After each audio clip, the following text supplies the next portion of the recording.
The universe is expanding. Observations of distant galaxies, the cosmic microwave background, and decades of increasingly precise measurements have established that beyond reasonable doubt. What remains unanswered is a deeper question. What is the universe expanding into? Physics can describe the expansion itself with remarkable accuracy, yet the existence of an outside remains one of the most difficult questions in cosmology. The problem arises because the word expanding carries assumptions from everyday experience. A balloon expands into the air around it. A city expands into the land beyond its borders. Every familiar example involves something growing within a larger context. The universe, however, contains everything. If it is expanding, there appears to be nothing external for it to expand into. That leaves three possibilities. There may be something beyond the universe. Expansion may mean something fundamentally different from ordinary intuition. Or the concept of outside may not apply at all. Each possibility challenges how we understand reality itself. The question that breaks every analogy. Every attempt to explain the expansion of the universe to a non-specialist eventually reaches for an analogy.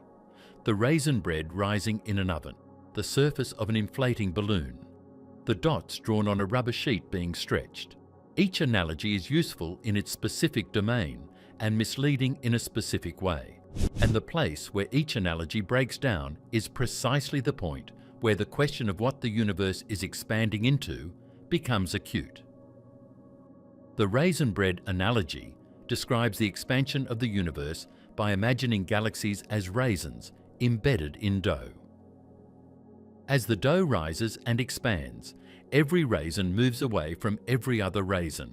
No raisin is at the center of the expansion. From any raisin's perspective, every other raisin recedes at a rate proportional to its distance. This reproduces correctly the observational signature of cosmic expansion, the Hubble-Lemaitre law, in which the recession velocity of any galaxy is proportional to its distance. The analogy also correctly conveys that the expansion is a property of the medium rather than a motion of objects through the medium. The raisins are not moving through the dough is expanding, carrying them apart. The analogy breaks when you ask what the bread is rising into. The answer is obvious: the oven. The bread exists in a pre-existing three-dimensional space, and it expands by occupying more of that space over time. The universe cannot expand in this sense, because there is no pre-existing space outside it. The oven is not part of the analogy. There is no oven. The moment you ask where the oven is, the analogy fails. The balloon analogy is more sophisticated and more carefully chosen by physicists who use it. The expanding universe is like the surface of an inflating balloon. Two-dimensional creatures living on the surface find that all distances between them increase as the balloon expands. No point on the surface is the center of expansion. The surface has no edge. From any point on the surface, every other point recedes at a rate proportional to distance. These properties correctly reproduce the large-scale behavior of the universe and avoid the problem of a privileged center. The analogy breaks in two places. First, the balloon surface is two-dimensional and the universe is three-dimensional. The analogy requires that the universe's three-dimensional space be analogous to the two-dimensional surface, which means it curves back on itself in a fourth spatial dimension the way the balloon surface curves in 3 dimensions. Whether the universe's spatial geometry actually does this is an empirical question with current data favoring a flat or nearly flat geometry, not a positively curved closed geometry. Second, and more directly relevant, the balloon is inflating into the 3-dimensional space of the room around it. The 2-dimensional surface creatures have no access to that 3-dimensional surrounding space, and nothing in their physics refers to it. But the room exists. The question of what the universe expands into is analogous to asking what the 3-dimensional room surrounding the balloon is, and the balloon analogy simply has no answer to give, because it is an analogy for the surface only, not for what the surface is embedded in. The rubber sheet analogy, used most commonly to illustrate space-time curvature, rather than expansion specifically, places massive objects on a stretched sheet and shows how they curve the sheet around them. The sheet is embedded in three-dimensional space, and the curvature is visible as a depression in the sheet from outside. The analogy imports the visual intuition of curved space by using a physical material that curves in a higher dimensional context. But the universe does not require a higher dimensional surrounding space to be curved. The curvature in general relativity is intrinsic, meaning it is defined entirely by measurements made within the space itself, without reference to any embedding in higher dimensions. The common feature of all these analogies is that they correctly describe certain properties of expansion within the universe and incorrectly imply a surrounding context. This is not a failure of the analogies as teaching tools. It is a precise indication of where ordinary intuition, trained on objects embedded in larger spaces, fails to capture the structure of the universe as a whole. The question of what the universe expands into is a question shaped by ordinary intuition. Whether it has a meaningful answer requires deciding whether that intuition captures something real about the universe, or is simply inapplicable at the scale of the whole. How we measured the expansion and what it actually means. The expansion of the universe was not predicted before it was observed. Einstein's field equations of general relativity, published in 1915, permit expanding solutions, but Einstein himself did not initially pursue them. He introduced a cosmological constant, a term in his equations representing the energy density of the vacuum, specifically to produce a static universe consistent with his intuition that the universe should neither expand nor contract. The static solution he found was unstable, as Arthur Eddington pointed out in 1930, but Einstein did not know this when he introduced the term. The discovery that the universe was actually expanding came from observation, not theory, and it arrived before most theorists were prepared for it. Alexander Friedmann, a Russian mathematician, derived the first dynamic solutions to Einstein's equations in 1922, showing that a homogeneous and isotropic universe filled with matter must either expand or contract. He published his results in Zeitschrift für Physik and sent a copy to Einstein, who initially dismissed them as mathematically correct but physically irrelevant. Georges Lemaitre, a Belgian Catholic priest and physicist, independently derived the same expanding solutions in 1927 and additionally connected them to the observed recession velocities of galaxies reported by Vesto Slipher. Lemaitre proposed a linear relationship between recession velocity and distance, what is now called the Hubble-Lemaitre law, 2 years before Hubble's more widely publicized formulation. Edwin Hubble's 1929 paper in the Proceedings of the National Academy of Sciences provided the observational evidence that anchored the expansion to a quantitative framework. Hubble measured the distances to several dozen galaxies using Cepheid variable stars as standard candles, applying the period luminosity relationship discovered by Henrietta Swan Leavitt at the Harvard College Observatory in 1912. He compared these distances to recession velocities measured through the Doppler shift of spectral lines in the galaxy's light, primarily using data collected by Slipher. The result was a rough linear correlation. More distant galaxies receded faster, with a proportionality constant now called the Hubble constant, or more precisely, the Hubble-Lemaitre constant.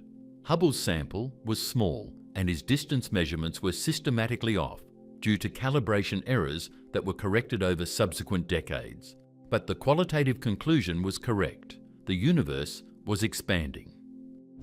What does expansion actually mean in physical terms? The recession of distant galaxies is not the motion of galaxies through a pre-existing space in the way that a thrown ball moves through air. It is the stretching of the space between galaxies, a process described by the Robertson-Walker metric, the mathematical object encoding the geometry of a homogeneous and isotropic expanding universe.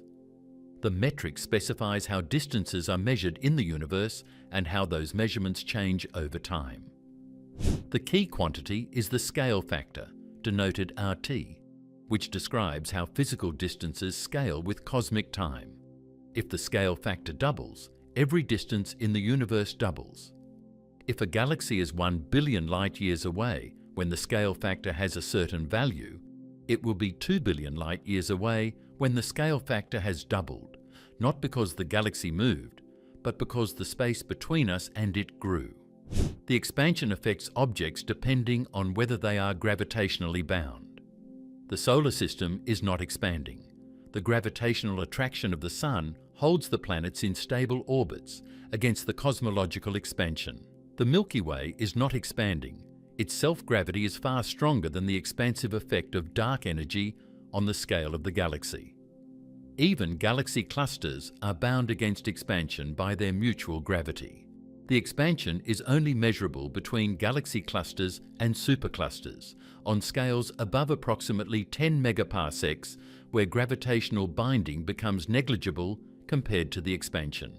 The Hubble constant, expressed in units of kilometers per second per megaparsec, encodes the current rate of expansion. Its precise value has been the subject of intense controversy, because two independent classes of measurement give systematically different answers that disagree at statistical significances approaching 5 to 6 standard deviations. The Planck satellite measurement from the cosmic microwave background gives approximately 67.4 kilometers per second per megaparsec. Direct measurements using the cosmic distance ladder, Cepheid variables and type Ia supernovae give approximately 73 kilometers per second per megaparsec. This discrepancy is called the Hubble tension, and it either reflects unidentified systematic errors in one or both measurement methods, or indicates that the standard cosmological model is missing a physical ingredient that affects the expansion rate. The James Webb Space Telescope has confirmed the higher value from the distance ladder, ruling out measurement error as the explanation, and sharpening the tension to a level that cannot be dismissed. The geometry of a universe with no center and no edge. The question of what the universe expands into is closely connected to the question of the universe's geometry, because the geometry determines whether the universe has a boundary, an edge, or a center in any meaningful sense. If the universe has an edge, the question of what lies beyond the edge becomes unavoidable. If it has no edge, the question of what surrounds it becomes more subtle. General relativity allows for several distinct geometric possibilities, and current observational data constrain, but do not definitively determine which applies to our universe. The geometry of the universe is described within the framework of general relativity by the spatial curvature of the three-dimensional spatial slices that constitute the universe at each moment of cosmic time. Three possibilities exist. A positively curved universe, called a closed or spherical universe, behaves geometrically like the three-dimensional analogue of the surface of a sphere. Parallel lines eventually converge. The angles of a triangle sum to more than 180 degrees. If you travel in any direction without turning, you return to your starting point after covering a finite distance. A closed universe is finite in volume but has no boundary. There is no edge, no wall, no point beyond which nothing exists. It simply wraps around on itself. A negatively curved universe, called an open or hyperbolic universe, has the opposite geometric properties. Parallel lines diverge, triangle angles sum to less than 180 degrees, and the universe extends infinitely in all directions. A flat universe has zero curvature, obeys standard Euclidean geometry exactly, and also extends infinitely in all directions. The Planck satellite's measurement of the cosmic microwave background places the curvature density parameter within approximately 0.002 of zero, consistent with exact flatness or a curvature radius so large that the observable universe represents a tiny flat-looking patch of a slightly curved larger whole. For practical purposes, the observable universe is geometrically flat. This means the universe is most likely infinite in spatial extent, extending without limit in every direction. A flat universe has no center, no edge, and no boundary. Every point in it is equivalent to every other point in terms of the large-scale geometry. An infinite flat universe has no outside in any geometric sense. There is no surrounding space into which it could expand, because an infinite space has no exterior. When physicists say the universe is expanding, they mean that the scale factor is increasing over time, that the metric is changing, that distances between unbound objects are growing. They do not mean the universe is growing into some surrounding void. In an infinite flat universe, the universe was always infinite. At the moment of the Big Bang, the universe was infinitely extended, but with all distances compressed to zero at every point. As the universe expanded, those distances grew, but the universe did not grow from a small ball into a larger ball. It was always infinite, and it expanded in the sense that the distances between all points within it increased. This concept is extremely difficult to hold clearly in mind because it violates every intuition about how expansion works. When we say a gas expands, we mean its volume increases. A gas going from 1 litre to 2 litres is now filling a larger region. But an infinite gas becoming less dense does not expand in any directional sense. Its extent was always infinite. The distances between its molecules increased. The same logic applies to an infinite flat universe. The extent was always infinite, and the expansion consists entirely of the increasing distances between its contents. The closed universe case is different, and in some ways easier to visualize. A positively curved closed universe is finite in volume and has no boundary, like the surface of a sphere, but in 3 dimensions rather than 2. In this case, the expansion is genuinely a growth in finite volume. At the Big Bang, the volume was 0 or near 0. Over time, it grows, but it does not grow into anything. The increase in volume is an intrinsic property of the geometry, not a filling of some surrounding space. The 3-dimensional volume grows the way the surface area of an inflating balloon grows, by becoming larger, not by intruding into anything external.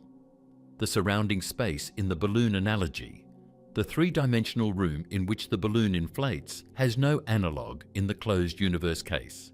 The geometry simply specifies how distances within the space behave, and those distances are increasing.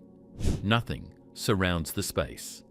What space actually is according to general relativity. To answer what the universe expands into, it helps to be precise about what space is in the framework of general relativity, because the answer shapes whether the question of outside even has a referent. Space in general relativity is not a fixed background stage on which physical events occur. It is a dynamical entity, part of the fabric of space-time, that responds to the presence of matter and energy, and that participates in the physics rather than merely hosting it. This is a radical departure from the Newtonian conception of space as an immutable container, and the departure is necessary to understand why expansion does not require an external container. In Newtonian mechanics, space is absolute. It has a fixed geometry that does not change, that does not interact with matter, and that provides the unchanging background against which all motion is measured. Newton was explicit about this in the Principia. Absolute space, in its own nature, without relation to anything external, remains always similar and immovable.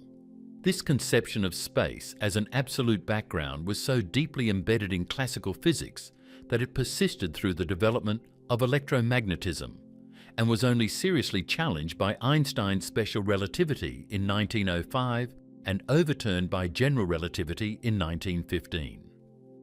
In general relativity, space-time is a 4-dimensional manifold whose geometry is determined by the distribution of matter and energy through the Einstein field equations. The equations describe how the curvature of space-time on the left side is sourced by the energy-momentum tensor on the right side. Massive objects curve space-time around them. Moving matter generates gravitational waves, ripples in the curvature of space-time propagating at the speed of light. The expansion of the universe is encoded in the time dependence of the metric, the mathematical object specifying how distances are measured. space is not a fixed container in which things happen. It is a dynamical field that evolves. This dynamical conception of space changes the meaning of expansion. Saying the universe is expanding means that the spatial metric is changing. Distances between points are increasing. It does not mean that a spatial region is growing into a surrounding void. Space, in general relativity, is not embedded in any higher dimensional background. The curvature is intrinsic, defined entirely by geometric relationships among points within the space itself. There is no mathematical requirement for an external ambient space in which the universe's space is embedded, and no physical requirement for one either. The question of what space is expanding into presupposes that space is embedded in something larger, which is a Newtonian intuition rather than a relativistic one. The distinction between intrinsic and extrinsic curvature is central here. Extrinsic curvature is what a two-dimensional surface has when it is embedded in three-dimensional space. A sphere has extrinsic curvature because it is a surface bent in three-dimensional space. An ant on the surface of a sphere could in principle detect the curvature using only measurements made on the surface itself, but the curvature also has a description from outside the surface, in terms of how the surface bends in the embedding space. Intrinsic curvature is defined entirely from within. The ant on the sphere can measure the curvature by drawing triangles and measuring their angles. Intrinsic curvature does not require an embedding space to be defined. General relativity describes spacetime curvature intrinsically. The Riemann curvature tensor, which encodes all the information about the curvature of spacetime, is defined purely in terms of measurements made within the spacetime. It does not require that the spacetime be embedded in any higher dimensional space. The universe's spatial geometry, whether flat, positively curved, or negatively curved, is characterized entirely by intrinsic properties. This is why the balloon analogy, while suggestive, is ultimately misleading. The balloon surface has both intrinsic curvature detectable from within and extrinsic curvature visible from outside in the embedding space. The universe has only intrinsic geometry. There is no mathematical object corresponding to the exterior of the universe in general relativity's description. This does not mean the question of what the universe expands into is meaningless. It means the question cannot be answered within the framework of general relativity as currently formulated, because general relativity contains no mathematical structure that describes anything outside the universe. Whether a more complete physical theory, including quantum gravity effects, or string theory's higher dimensional constructions, introduces an embedding space for the universe is a live theoretical question. But in the best confirmed theory of space and gravity currently available, the question of what the universe expands into has no answer, not because the answer is unknown, but because the question presupposes a structure that the theory does not include. The raisin bread model and why it eventually fails. The raisin bread analogy for cosmic expansion is the most widely used in popular science, and it is worth examining in greater detail both for what it correctly conveys and for the specific ways it breaks down. Understanding the failure modes of the analogy reveals the conceptual structure of the question more clearly than any amount of direct theoretical description, because the analogy makes explicit the intuitive assumptions that the question of expansion relies on. The analogy works as follows. Imagine a loaf of raisin bread before it rises. The raisins are embedded throughout the dough at various separations. As the bread rises in the oven, the dough expands uniformly in all directions. Every raisin moves away from every other raisin. The raisins are not moving through the dough. The dough itself is expanding, carrying the raisins apart. From any raisin's perspective, every other raisin is moving away at a rate proportional to its current distance. This reproduces the Hubble-Lemaitre law exactly. Close raisins move apart slowly. Distant raisins move apart quickly. This captures several important features of cosmic expansion correctly. There is no center to the expansion. The expansion is a property of the medium, not a motion of objects through the medium. The recession velocity of any object is proportional to its distance. Locally, the dough does not expand if it is held together by internal forces. Raisins that are very close together and stuck to each other through some internal cohesion would not separate. This correctly models the fact that gravitationally bound systems like galaxies do not expand. The first failure of the analogy is the oven. The bread expands into the oven. The oven is a pre-existing space within which the bread occupies a growing volume. There is a definite exterior to the bread, the air in the oven. The bread's expansion is a case of a finite object growing in a larger surrounding space. The universe has no surrounding space.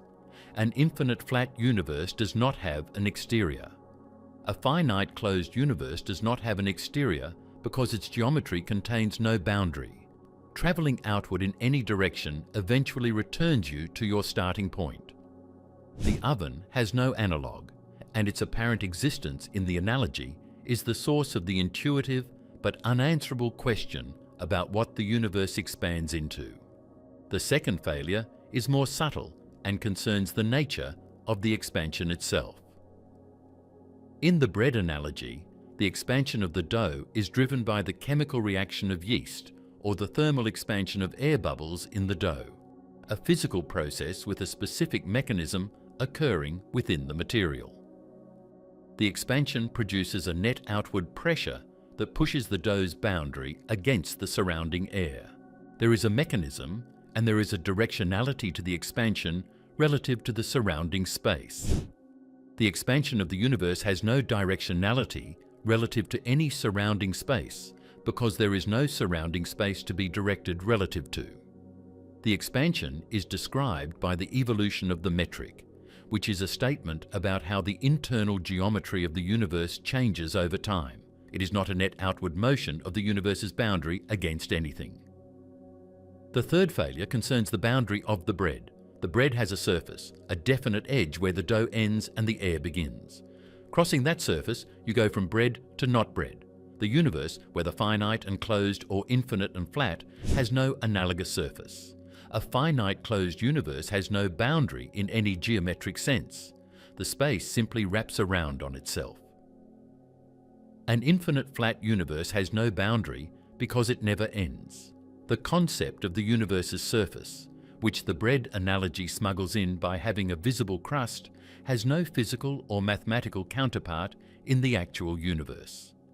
What the raisin bread analogy successfully does is model the internal dynamics of expansion, the recession of objects, the absence of a privileged center, the metric nature of the expansion as a property of space rather than motion through space. What it fails to do is describe the universe's relationship to anything outside itself, precisely because the universe does not have the kind of relationship to an outside that the bread has to the oven. The moment the analogy is pushed to answer where the oven is, it stops being an analogy and starts being a question. What, if anything, lies outside the universe? That question is not answered by the analogy. It is the question the analogy was not designed to address, and noticing this failure is more informative than believing the analogy is complete. The cosmic microwave background and what it proves about expansion. The cosmic microwave background radiation is the most direct and precisely measured evidence for the expansion of the universe, and its properties encode information about the expansion history going back to approximately 380,000 years after the Big Bang. Understanding what the CMB tells us about expansion requires understanding both what it is and why its specific properties are evidence for expansion rather than for any alternative. The CMB was predicted theoretically by Ralph R. Alpha and Robert Herman in 1948, building on the Big Bang model that Alpha, Herman, and George Gamow had been developing.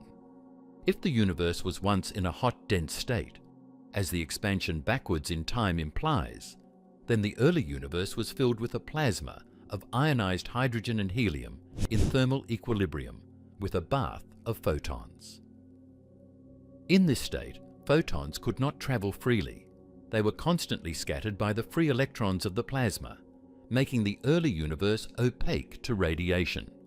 As the universe expanded and cooled, at approximately 380,000 years after the Big Bang, the temperature dropped to roughly 3,000 Kelvin, cool enough for electrons to combine with protons and form neutral hydrogen atoms in a process called recombination. With the free electrons gone, photons could suddenly travel freely. The universe became transparent, and the photons of the primordial radiation field streamed outward in every direction. These are the CMB photons we detect today. Arno Penzias and Robert Wilson at Bell Labs in New Jersey detected the CMB in 1964 while using a large horn antenna built for early satellite communications experiments. They found a persistent noise signal at radio wavelengths that could not be attributed to any instrumental artifact or terrestrial source. After consultation with Robert Dick at Princeton University, who was at that moment building a detector specifically designed to find the predicted CMB, Penzias and Wilson understood they had accidentally made the most significant cosmological discovery of the century. They received the Nobel Prize in Physics in 1978. The CMB has a thermal spectrum corresponding to a black body at a temperature of 2.725 Kelvin.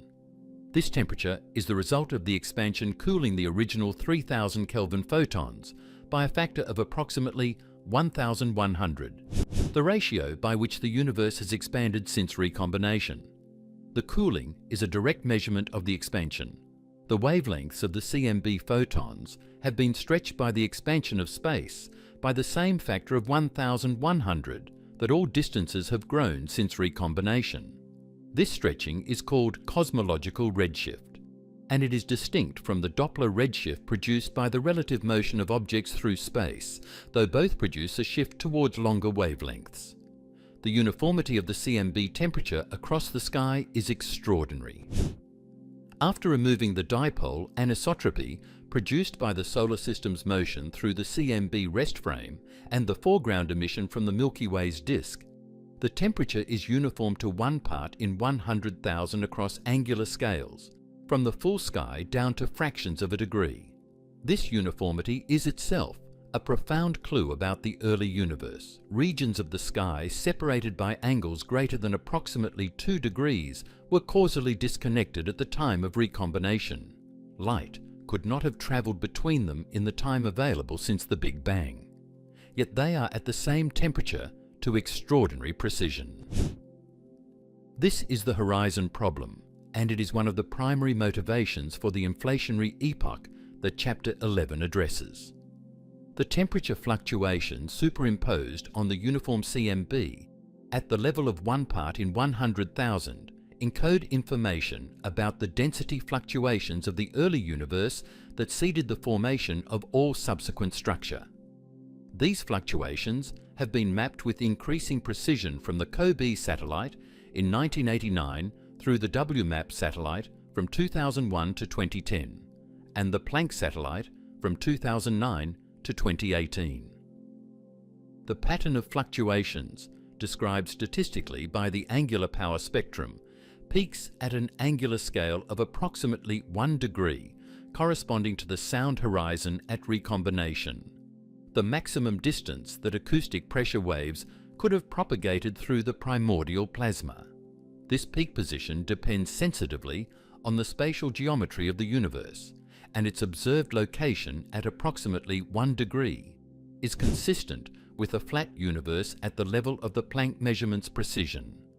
The moment expansion was discovered to be accelerating.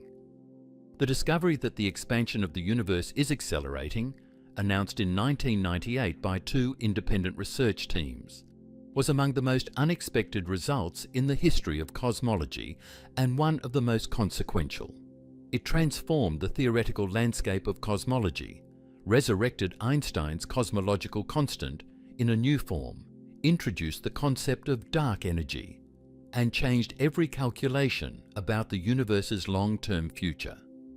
Understanding how this discovery was made and what it means for the question of cosmic expansion is essential to understanding the current state of cosmological knowledge. The 2 teams were the Supernova Cosmology Project, led by Saul Perlmutter at the Lawrence Berkeley National Laboratory, and the High Z Supernova Search Team, led by Brian Schmidt at the Australian National University and including Adam Rees at the Space Telescope Science Institute. Both teams were using Type IR supernovae as standard candles to measure the expansion history of the universe. Type IR supernovae arise from the thermonuclear explosion of a white dwarf star in a binary system when it accretes enough mass from its companion to exceed the Chandrasekhar limit of approximately 1.4 solar masses. The physics of this explosion produces a characteristic peak luminosity that varies in a predictable way with the duration of the brightening and fading light curve, allowing the peak luminosity to be calibrated. By comparing the calibrated peak luminosity to the observed peak brightness, the distance to the supernova can be calculated. By measuring the redshift of the supernova's host galaxy, its recession velocity is known. Together, these two measurements at a range of distances map the expansion history. The expectation in 1998 was that the expansion should be decelerating. The universe is filled with matter, and matter gravitationally attracts. The expansion set in motion by the Big Bang should be slowing down as gravity works against it, the way a ball thrown upwards slows as gravity decelerates it. The degree of deceleration would depend on the total density of matter. More matter means stronger gravity and faster deceleration. Measuring the deceleration would constrain the total matter density and thereby predict the ultimate fate of the universe. What both teams found, independently and consistently, was the opposite. Distant supernovae were dimmer than expected for their measured redshifts. They were farther away than a decelerating expansion would have placed them. The expansion was not decelerating, it was accelerating. Rees published the first analysis showing this result in September 1998. Perlmutter's team published their independent confirmation in June 1999. The agreement between the two independent studies, using different subsets of data analysed by different teams with different systematic uncertainties, established the result as robust. The implication was immediate and profound. Something was causing the expansion to accelerate. In the framework of general relativity, accelerating expansion requires a component of the universe with negative pressure, meaning it exerts a tension on space rather than a conventional pressure. Ordinary matter and radiation cannot do this. The simplest candidate was the cosmological constant that Einstein had introduced and then abandoned, a constant energy density of the vacuum that acts as a repulsive force at cosmological scales. The cosmological constant has a negative pressure equal to its energy density, which in the language of general relativity creates an effective repulsion that accelerates expansion. Einstein called its introduction his greatest blunder. The irony of the 1998 discovery was that the blunder turned out to be correct. Perlmutter, Schmidt and Rees received the Nobel Prize in Physics in 2011 for this discovery. The agent responsible for the acceleration was given the name dark energy, a deliberately vague term acknowledging that its physical nature is unknown. Dark energy now accounts for approximately 68% of the total energy content of the universe in the standard cosmological model. Its existence changes the question of what the universe expands into in a specific way. The acceleration means that the expansion is not merely ongoing but intensifying, and that the eventual fate of the universe is not a gentle coasting toward equilibrium, but an accelerating separation of all unbound structures, with consequences that grow more extreme over time. Dark energy, the name we give to our ignorance.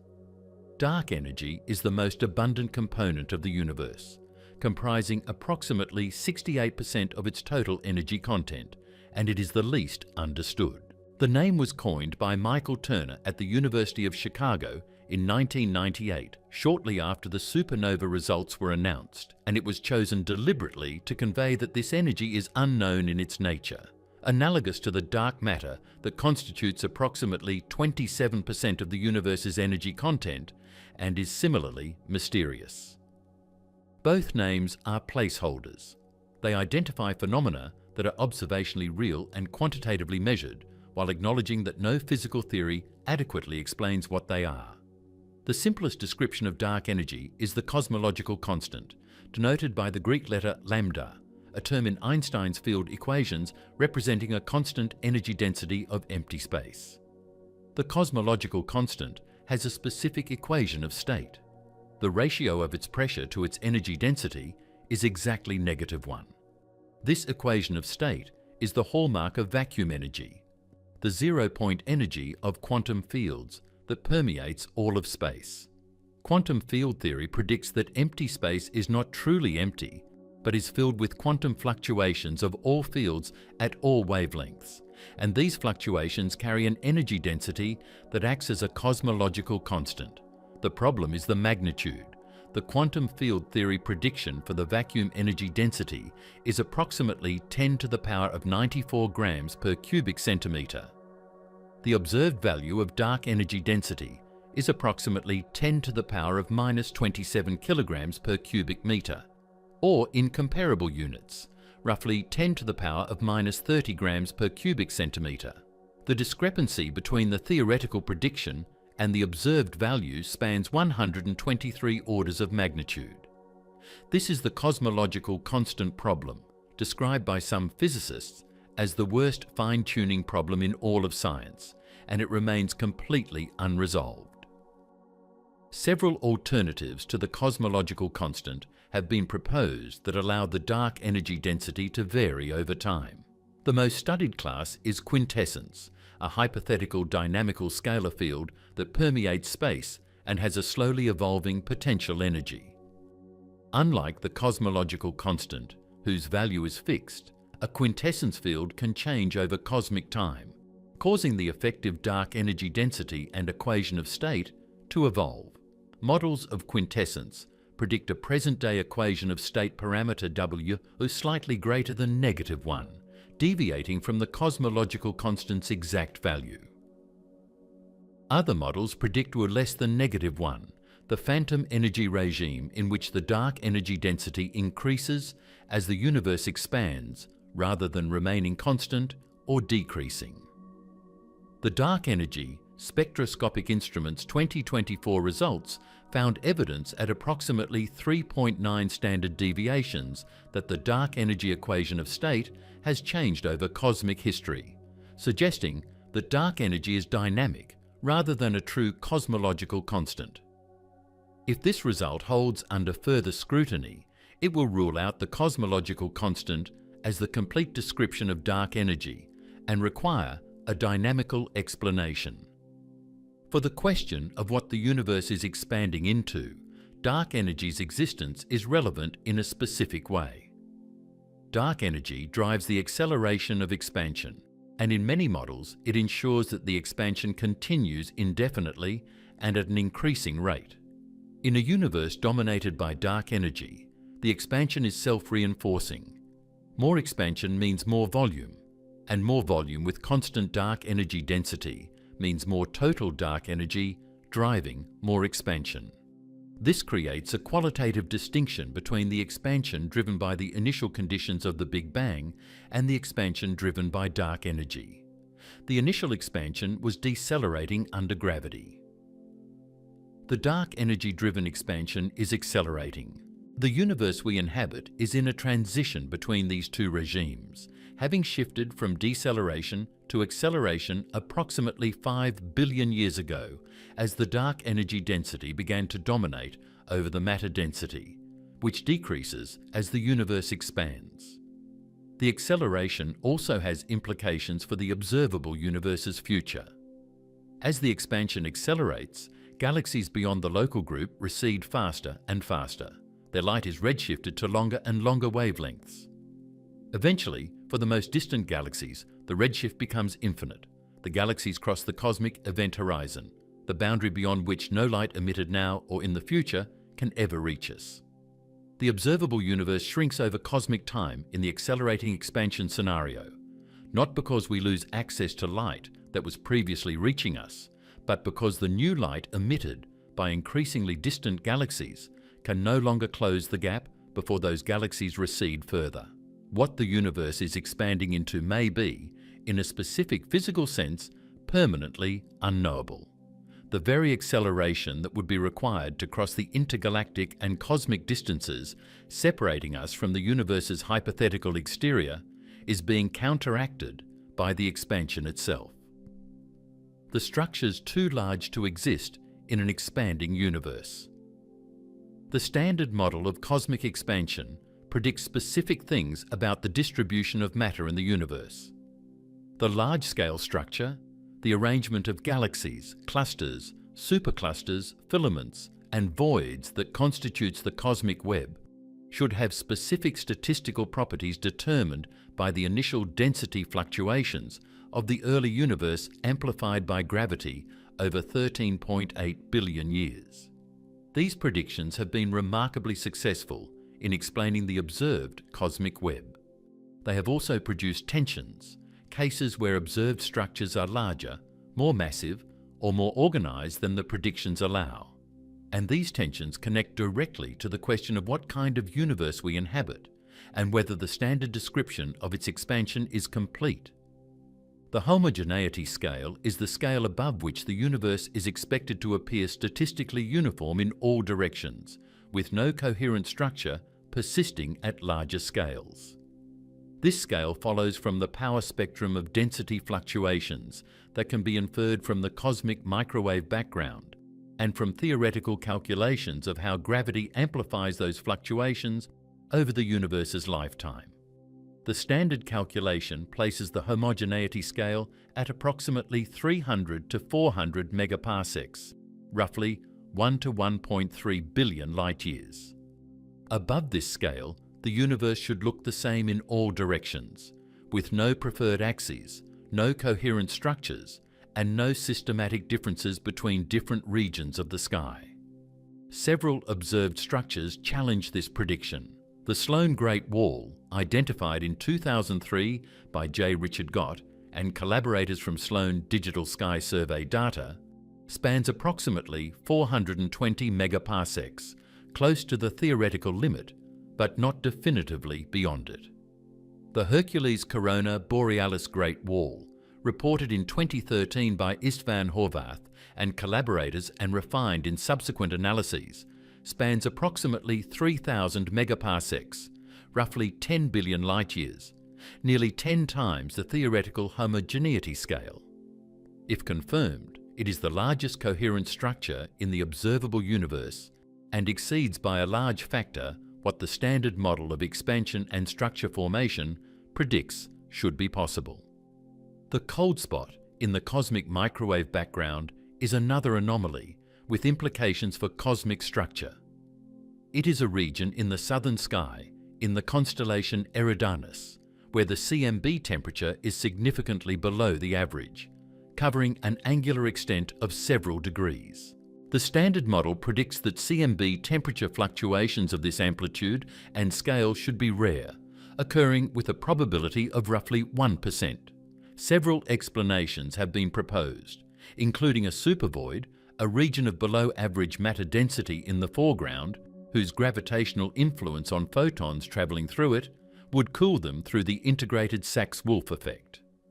A supervoid consistent with the cold spot's properties was identified by Andras Kovac and Istvan Suapudi in 2015, though subsequent analysis suggested it might not be large enough or deep enough to fully account for the temperature decrement. These anomalies do not individually constitute definitive evidence against the standard cosmological model. Each has potential explanations within the standard framework, and the statistical significance of some is reduced when the full range of possible anomalies that could have been found is considered. But the pattern of anomalies, large structures at or beyond the homogeneity scale, anisotropies in the CMB power spectrum at large angular scales, the hemispherical asymmetry in CMB temperature fluctuations, all pointing towards structures or features larger than the standard model comfortably produces, raises the question of whether the universe's expansion history and the distribution of matter within it are fully described by the standard flat lambda CDM model, or whether some additional physics, perhaps connected to the nature of inflation, the topology of space, or the nature of dark energy is required. What lies beyond the observable horizon? The observable universe is bounded, not by any physical wall or edge, but by a horizon imposed by the finite age of the universe and the finite speed of light. Only objects from which light has had time to reach us since the Big Bang are observable in principle. This horizon is at a comoving distance of approximately 46.5 billion light-years in every direction. Beyond this horizon, the universe continues. Physics does not stop at the edge of our observability.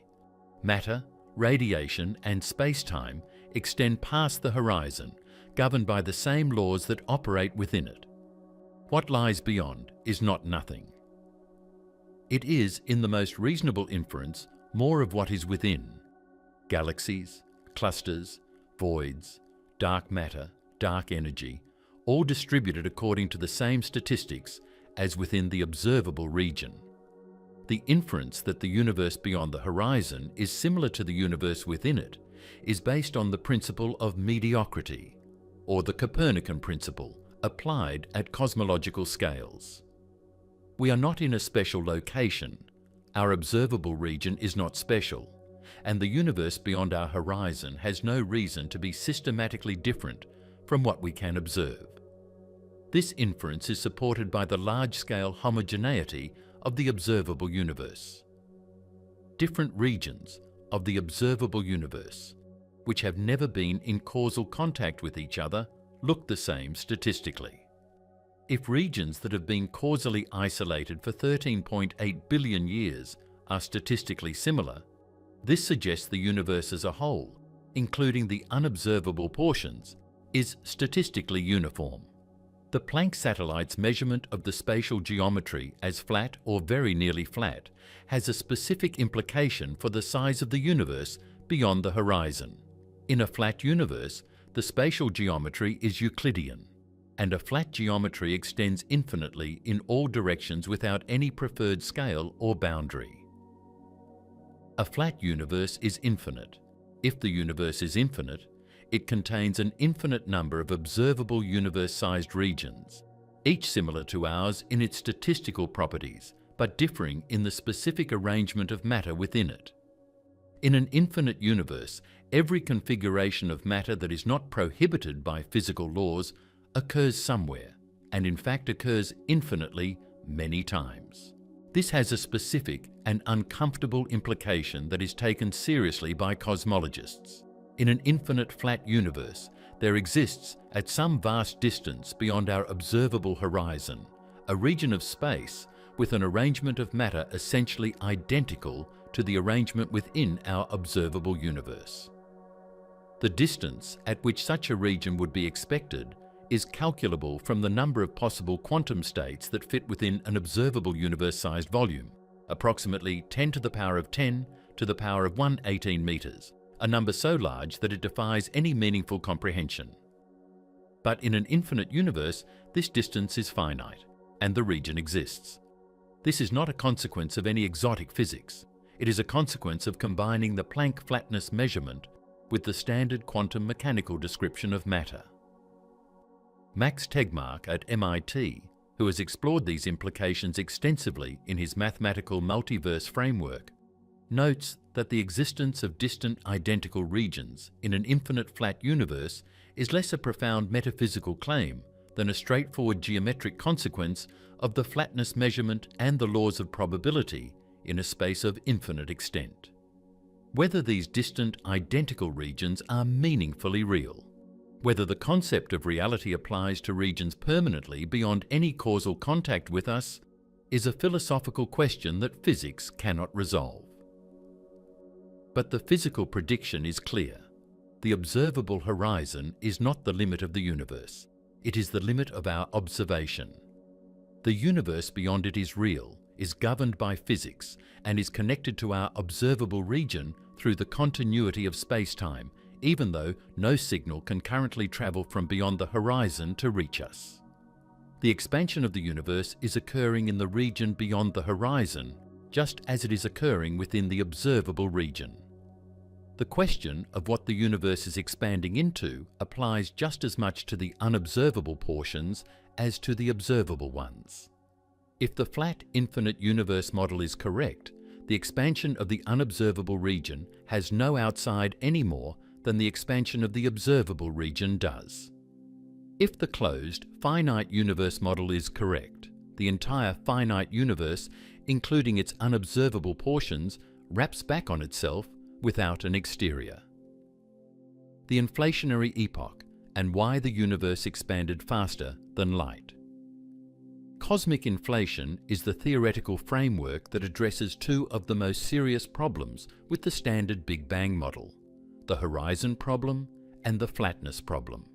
It proposes that the universe underwent a brief episode of extraordinarily rapid exponential expansion in the first fractions of a second after the Big Bang, driven by the potential energy of a hypothetical scalar field called the inflaton.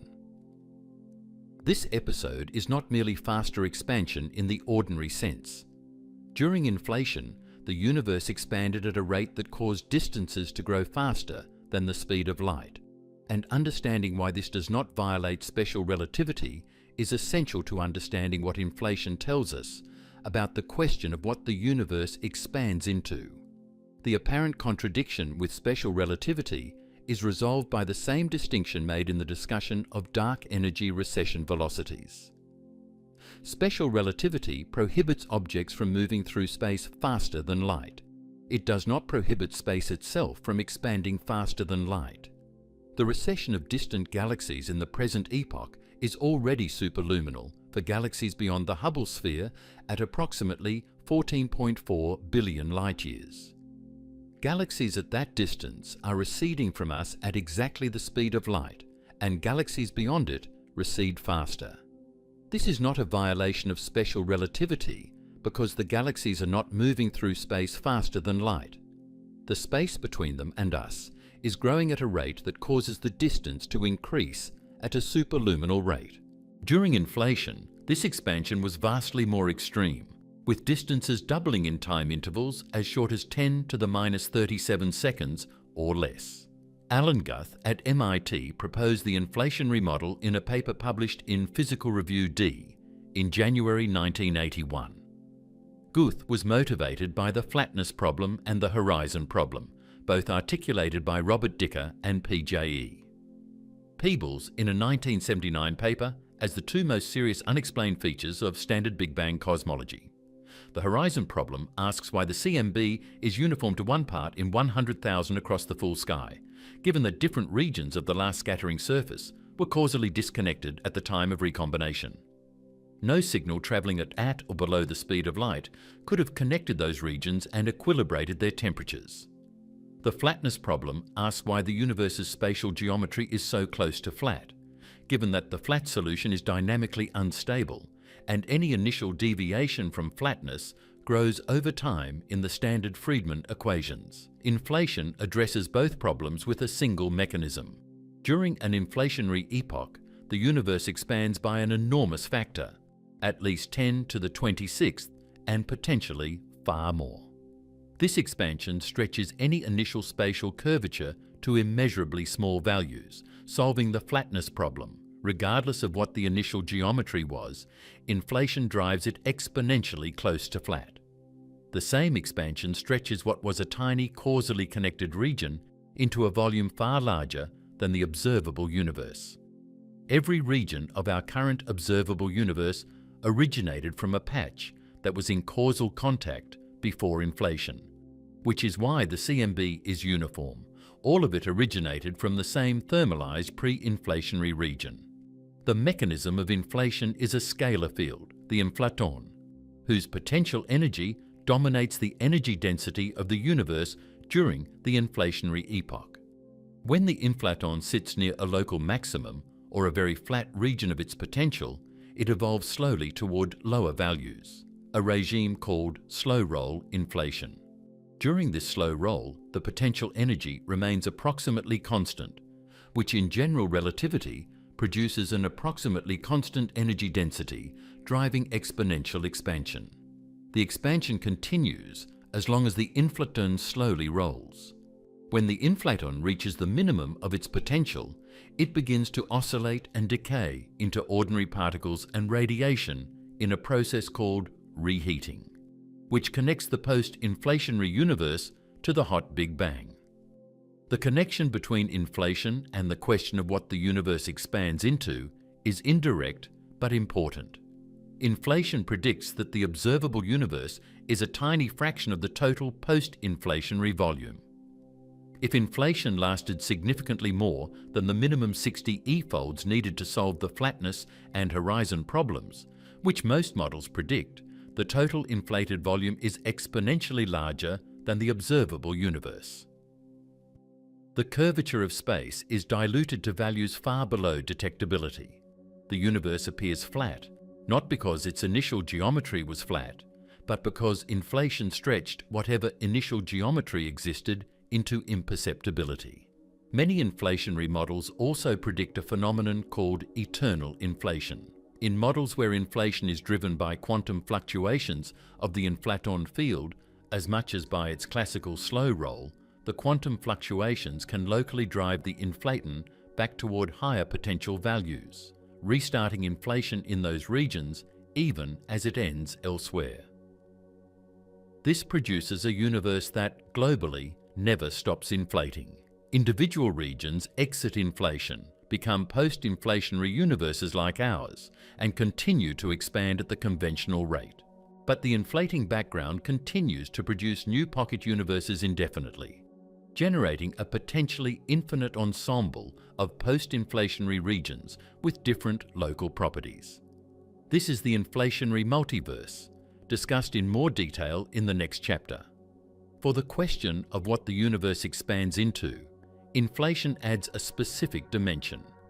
The universe during inflation was not expanding into anything external. The expansion was driven by the internal dynamics of the inflaton field, and space expanded because the metric was evolving according to the Friedmann equations with a large positive energy density. There was no exterior. There is no moment in the inflationary history where the universe grew into a pre-existing empty space. The space that existed inflated. New regions of space were created by the expansion itself, not by the universe filling a pre-existing void. This is the clearest possible statement of what the expansion means. Space itself was generated, not traversed. The multiverse, and whether the question even has an answer. The multiverse is not a single theoretical concept. It is a collection of distinct theoretical frameworks, each arising from different lines of physical reasoning, each predicting the existence of regions of physical reality beyond the observable universe, and each giving a different kind of answer to what lies outside the universe as we can observe it. Whether any of these frameworks constitutes an answer to the question of what the universe expands into depends on how strictly the question is interpreted and what kind of answer counts as satisfying. Max Tegmark at MIT has proposed a useful taxonomy of 4 levels of multiverse, each representing a different kind of beyond. Level 1 is the extension of the observable universe beyond the observable horizon in a flat, infinite universe. This is the most conservative and physically grounded form. If the universe is infinite and flat, as Planck data suggests, then there are infinitely many regions like ours beyond the horizon, constituting a level 1 multiverse. No exotic physics is required, only the combination of quantum mechanics and an infinite flat universe. Level 2 is the multiverse produced by eternal inflation, in which different pocket universes have different values of the physical constants and different effective laws of physics, depending on which vacuum state the inflaton field settled into during reheating. Level 3 is the many worlds interpretation of quantum mechanics, in which every quantum event produces a branching of the wave function into parallel histories, all equally real. Level 4 is the mathematical multiverse, Tegmark's own proposal, in which every mathematically consistent structure exists as a physical reality. The inflationary multiverse, Tegmark's level 2, is the most physically developed and the most relevant to the question of expansion. In eternal inflation, the inflating background is a physical space that is continuously generating new pocket universes.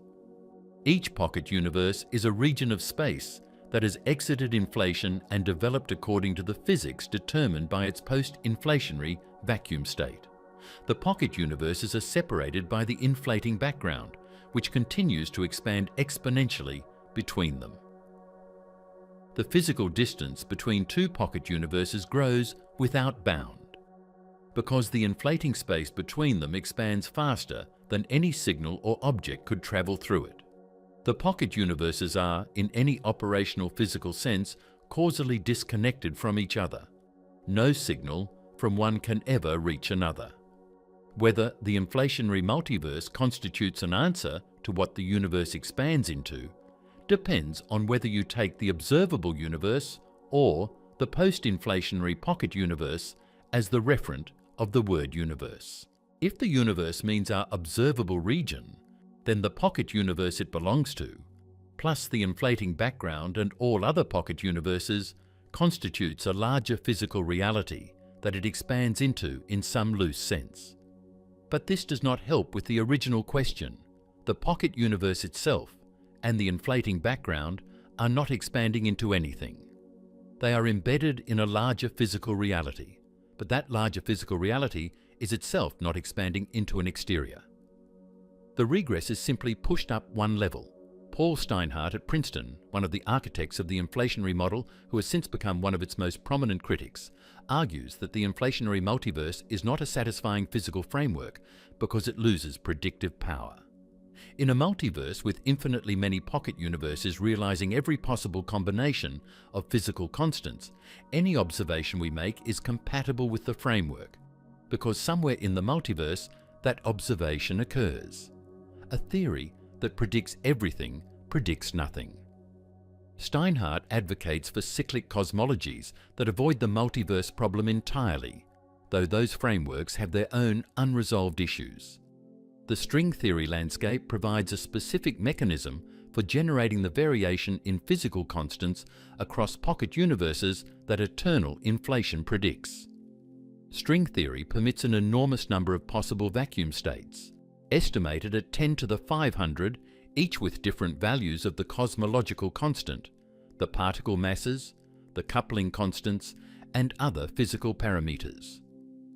Leonard Susskind at Stanford has argued that the combination of the string landscape with eternal inflation provides a natural explanation for the cosmological constant's observed value through anthropic selection. Of the 10 to the 500 possible vacui, only an extremely small fraction produce a cosmological constant small enough to allow structure formation and hence observers. We observe a small cosmological constant not because physics selects it, but because observers can only exist in universes with small cosmological constants. Whether this constitutes an explanation or an abdication of explanation is one of the most contested questions in theoretical physics. For the question of what the universe is expanding into, the multiverse frameworks collectively suggest that the answer might be into more of itself, at various scales. The observable universe expands into the larger post-inflationary pocket universe. The pocket universe is surrounded by the eternally inflating background. The inflating background generates more pocket universes. None of these structures has an exterior in the sense that the original question implies. The regress continues, but does not terminate at a satisfying answer. The question of what contains the multiverse, what the inflating background itself is embedded in, is either answered by saying there is no embedding structure and the multiverse simply is, or it points toward an infinite regress that physics cannot currently address. The observable universe as a bubble inside something larger. The observable universe is a sphere approximately 93 billion light-years in diameter, centered on Earth. The centering on Earth reflects the fact that the observable horizon is defined by how far light has traveled since the Big Bang in the time available, and that time is the same from every point in the universe. An observer in a galaxy a billion light-years from Earth would have their own observable sphere, offset from ours, with most of its contents different, but with substantial overlap near the midpoint between the two observers. Every point in the universe has its own observable sphere, and the totality of all these overlapping spheres, if the universe is infinite, covers infinite volume. This picture makes the observable universe a specific bubble within a larger structure, not because the observable universe has a physical edge, but because the horizon defines an observational limit within an unlimited physical space. The universe outside our observable sphere is real, physical, and governed by the same laws as the universe inside it. The horizon is not a wall. It is a consequence of the finite speed of light and the finite age of the universe. Light from beyond the horizon simply has not had time to reach us yet. In the accelerating universe, the horizon has an additional character. The cosmic event horizon, distinct from the particle horizon that defines the current observable universe, represents the boundary beyond which no light emitted from today onward will ever reach us. The particle horizon is the boundary of all light that has reached us since the Big Bang. The event horizon is the boundary of all light that will ever reach us in the future. In an accelerating universe, the event horizon is finite, approximately 16 billion light-years from Earth at the present epoch. Galaxies currently inside this boundary will eventually become unobservable as they cross the horizon due to the accelerating expansion. The observable universe is not just a bubble within a larger physical space. It is a bubble that is shrinking over cosmological time, in the sense that fewer and fewer physical events will ever be observable from Earth. The information accessible to any observer in an accelerating universe is therefore bounded, not just by the current state of the universe, but by its long-term dynamics. There is a maximum amount of information, in the information theoretic sense of distinguishable physical states, that any observer in our universe will ever be able to gather about the external world. Raphael Bousso, at the University of California, Berkeley, working on the holographic bound and the covariant entropy bound, has argued that this maximum information content is finite and can be bounded by the area of the event horizon in Planck units. The observable universe is not merely a practically limited subset of a larger whole. In the accelerating universe scenario, it is a fundamentally limited physical domain, an island of observability in an expanding sea of permanently unreachable space. This framing gives the question of what the universe expands into a specific operational meaning.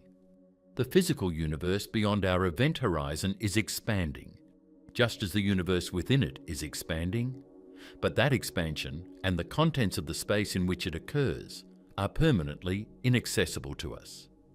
The universe is expanding into regions of itself that no observer in our observable bubble will ever see, and that no signal from our observable bubble will ever reach.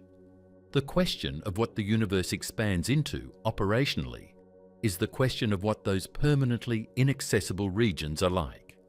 The answer, based on the cosmological principle, is that they are like our region: more galaxies, more dark matter, more dark energy, the same physical laws, the same expansion. But this answer is an inference rather than an observation, and it will remain an inference permanently, because the expansion that separates us from those regions is irreversible. What expansion does to time, distance, and the meaning of now. The expansion of the universe does not merely change the distances between galaxies. It changes the relationship between time, distance, and the concept of simultaneity in ways that challenge every ordinary assumption about what now means across cosmological scales. These conceptual complications are directly relevant to the question of expansion because they bear on how the universe's changing size is to be understood and measured.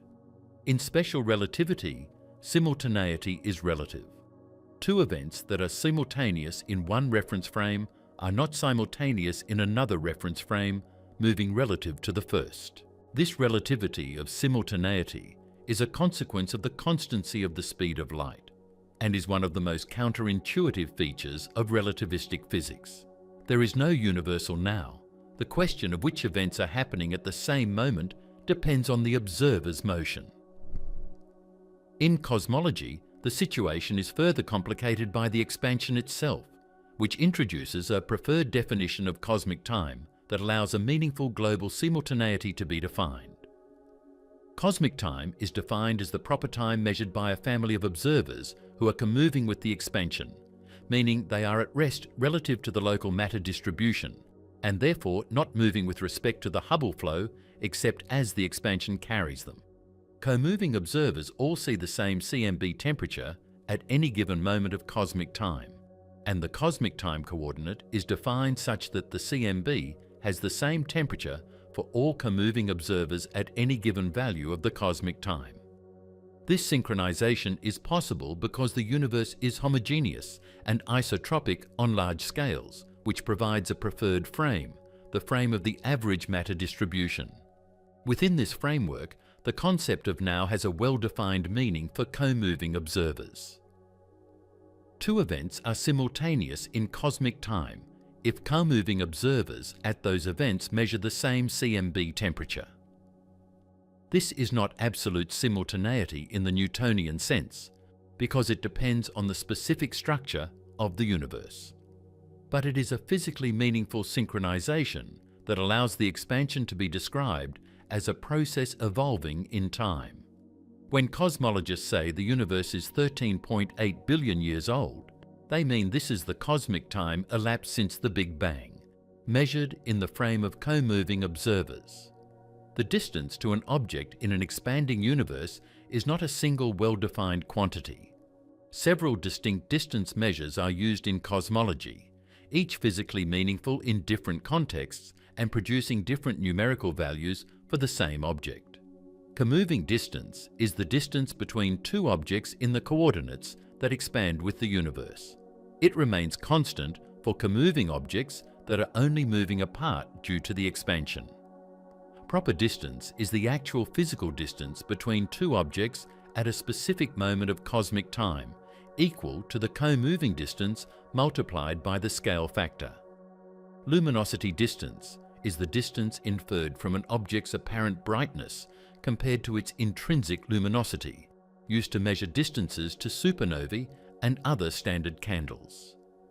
Angular diameter distance is the distance inferred from an object's apparent angular size compared to its known physical size. In an expanding universe, luminosity distance and angular diameter distance differ substantially from proper distance, and the differences are larger for more distant objects where the universe has expanded more during the light travel time. A galaxy at a redshift of 1, meaning the universe has expanded by a factor of 2 since the light we observe left it, has a luminosity distance larger than its angular diameter, distanced by a factor of 4. The most distant confirmed galaxies observed by the James Webb Space Telescope, with redshifts above 14, were less than 3 billion light-years from Earth when the light we see today left them, even though their luminosity distances are now tens of billions of light-years. The light has been travelling for more than 13 billion years, but the source was much closer than that distance implies because the universe has been expanding throughout the journey.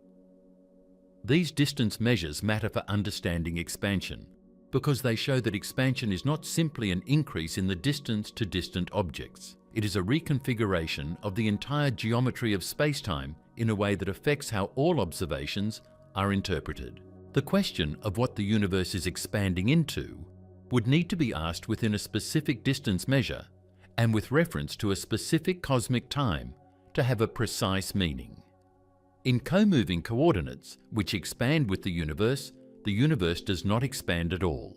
Co-moving objects remain at fixed co-moving positions.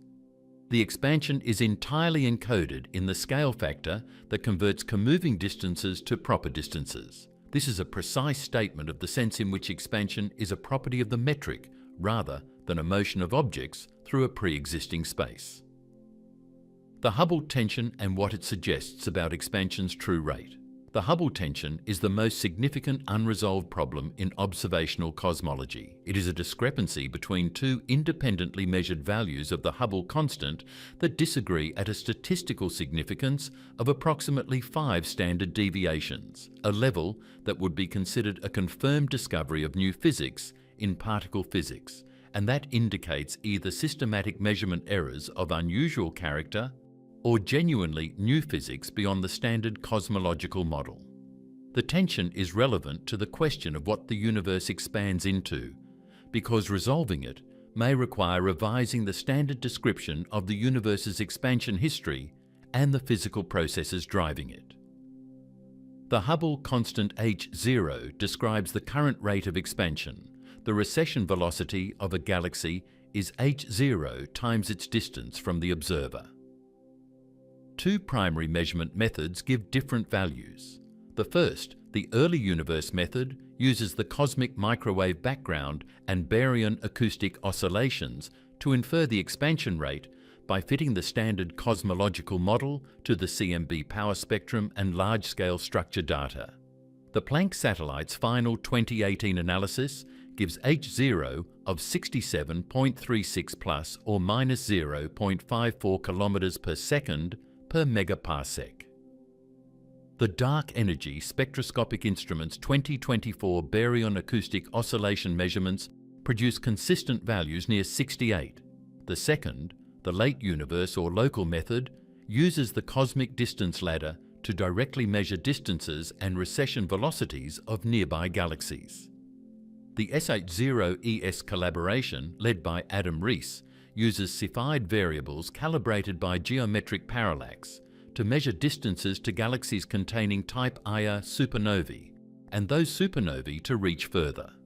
Their most recent measurement gives h0 of 73.0 plus, or minus 1.0 kilometers per second per megaparsec. The Carnegie-Chicago Hubble program, using alternative distance indicators, including the tip of the red giant branch, finds values between 69 and 72. The James Webb Space Telescope was applied to the distance ladder calibration specifically to test whether the discrepancy could result from systematic errors in Hubble Space Telescope Cepheid photometry. JWST's superior resolution and infrared sensitivity allows it to measure Cepheids in more crowded stellar environments and at lower susceptibility to dust extinction than Hubble. The JWST Cepheid measurements, published by Adam Rees and the SH0ES team in 2023, confirmed the Hubble Space Telescope's Cepheid distances within their uncertainties. The local Hubble constant value of approximately 73 was confirmed, ruling out Cepheid crowding or dust as explanations for the tension. The statistical significance of the discrepancy is approximately 5 sigma when the Planck and SH0ES values are compared directly using their quoted uncertainties.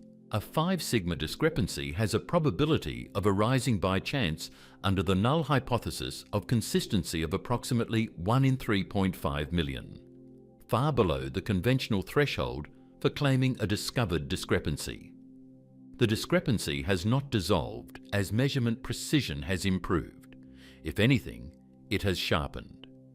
This is the pattern expected if the discrepancy reflects real new physics rather than systematic measurement errors. Several physical mechanisms have been proposed to explain the Hubble tension. Early dark energy is among the most studied, a component of dark energy present in the early universe before recombination that temporarily increases the expansion rate and thereby reduces the sound horizon, shifting the Planck measurement upward. Models of early dark energy can reduce the tension but typically require fine-tuning of the early dark energy's magnitude and timing, and they produce secondary effects on the large-scale structure that are in some tension with current observations.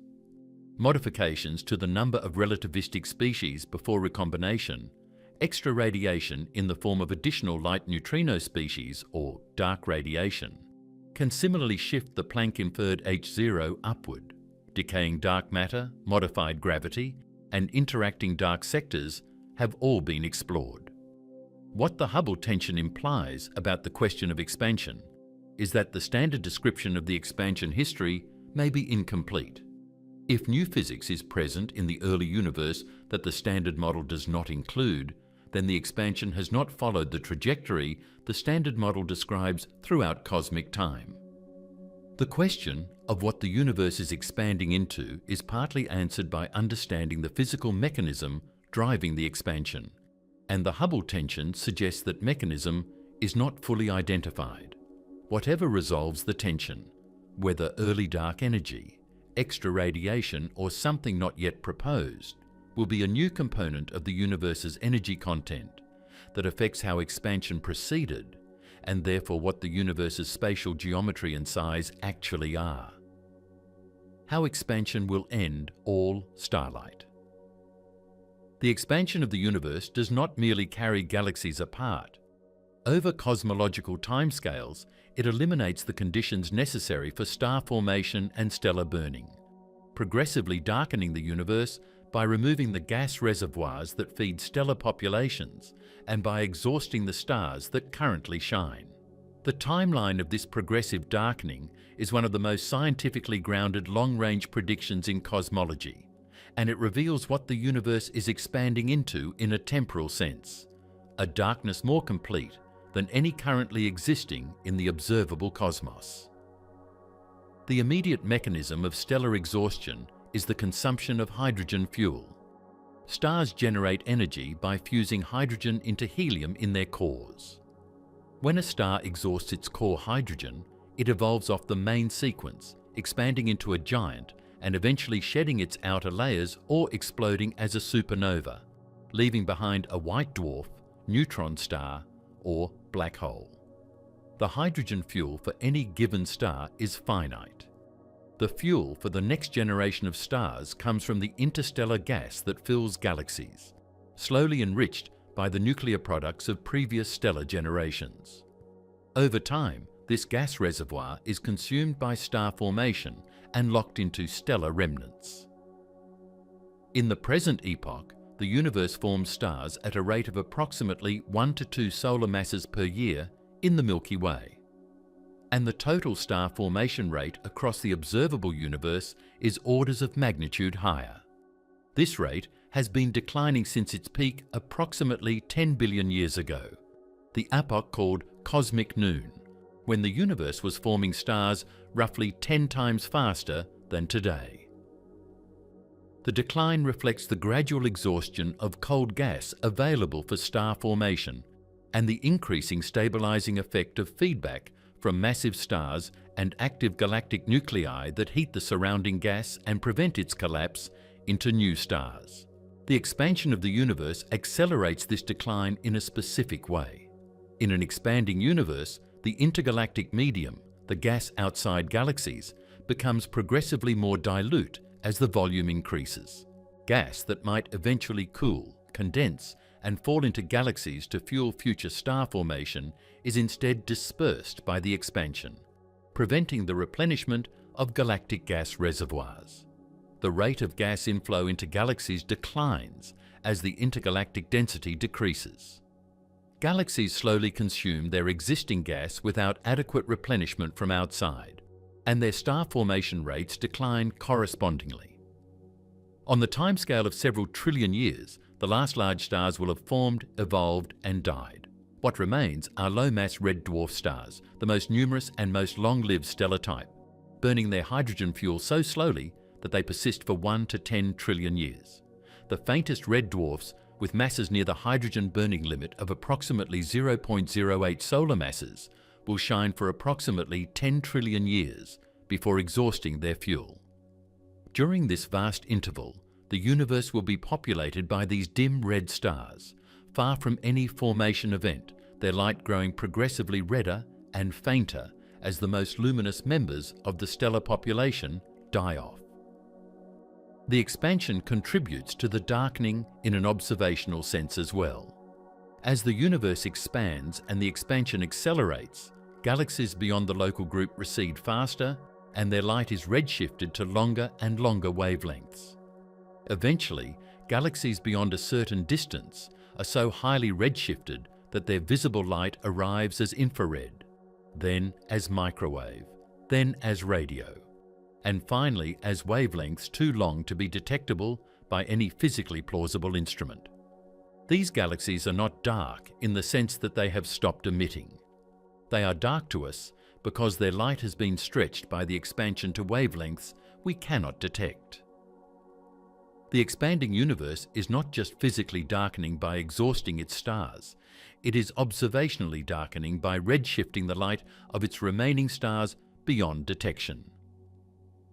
Lawrence Krauss and Robert Scherer at Vanderbilt University analysed the long-term implications for cosmological knowledge in a 2007 paper published in the Journal of General Relativity and Gravitation.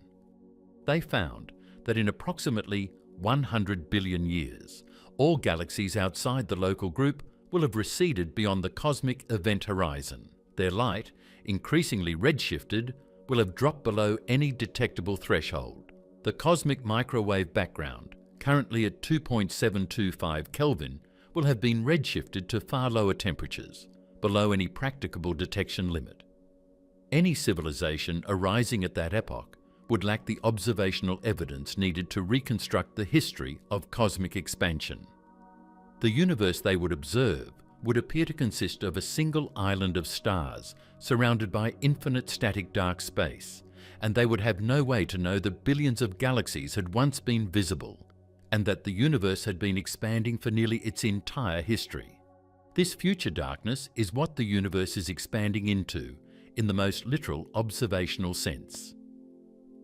Not into a space that is already dark, but into a condition that the expansion itself creates, the progressive dilution, redshifting, and eventual disappearance of every light source beyond the immediately gravitationally bound neighbourhood. The universe will expand until its own expansion has rendered it dark from the perspective of any observer within it. The three possible futures. The long-term fate of the universe is determined by the nature of dark energy and its evolution over cosmological time. Three principal outcomes are discussed in the cosmological literature, each representing a qualitatively different trajectory for the expanding universe. Current observational data, particularly the dark energy spectroscopic instrument results and the ongoing measurements of the dark energy equation of state, make these futures observationally distinguishable in principle, though they have not yet been definitively distinguished in practice. The first future is eternal expansion leading to heat death, the scenario favoured if dark energy behaves as a true cosmological constant with an equation of state parameter W equal to exactly -1. In this scenario, the expansion continues indefinitely at an accelerating rate. Galaxies beyond the local group recede and eventually cross the event horizon, becoming permanently unobservable. The local group itself, gravitationally bound against the expansion, persists as an island galaxy containing the merged Milky Way and Andromeda, Milkomeda, plus its smaller companions. Within this island, stars exhaust their fuel over the next several trillion years. White dwarfs cool slowly over quadrillions of years. If protons are unstable, as grand unified theories predict, they decay on timescales of roughly 10 to the 34th years, converting all remaining matter to radiation and black holes. Black holes evaporate through Hawking radiation on timescales up to 10 to the 99th years for the most massive. The universe approaches a state of maximum entropy, cold, dark, and uniform, with no available energy gradients to drive any process. This is heat death, the thermodynamic end state from which no organized structure can arise. The second future is the Big Rip, the scenario that arises if dark energy is phantom energy, meaning its equation of state has W less than -1. In this case, the dark energy density does not remain constant as the universe expands, but increases.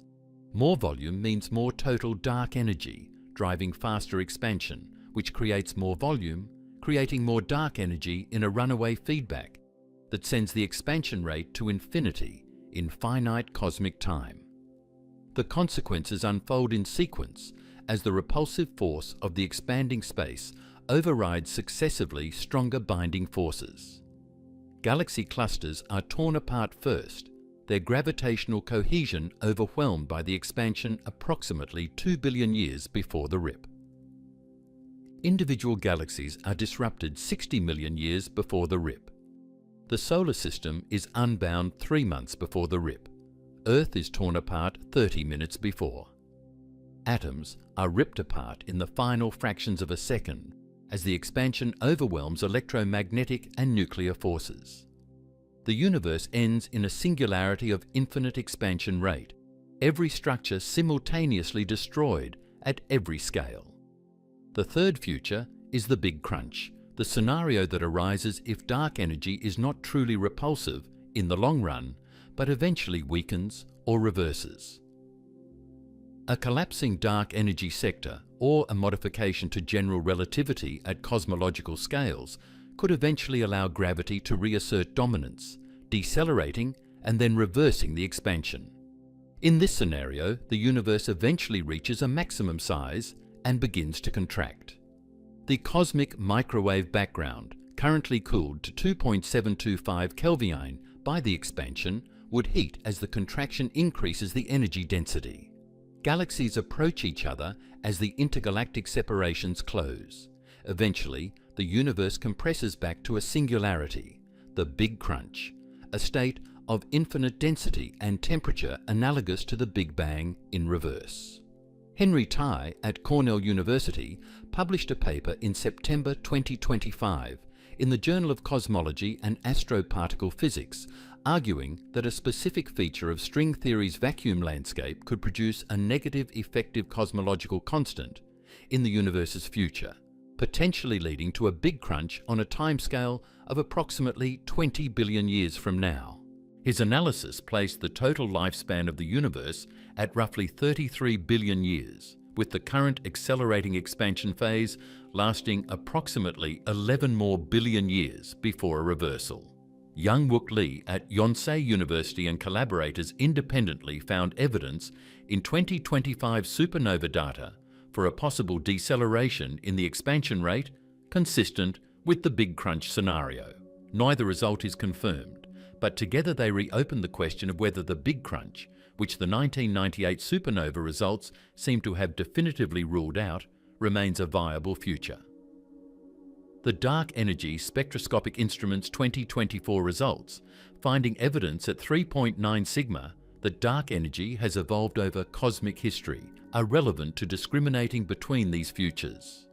A true cosmological constant should show no evolution.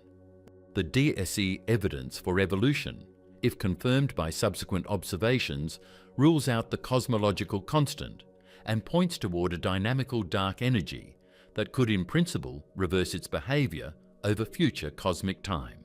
Whether this dynamical dark energy is quintessence, potentially allowing a slow fading to zero or negative values, or something more exotic, determines which future the universe is heading toward.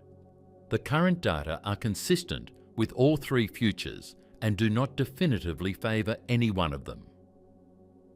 Whether the universe is infinite and why it matters. The question of whether the universe is infinite is not merely a matter of scale or philosophical preference.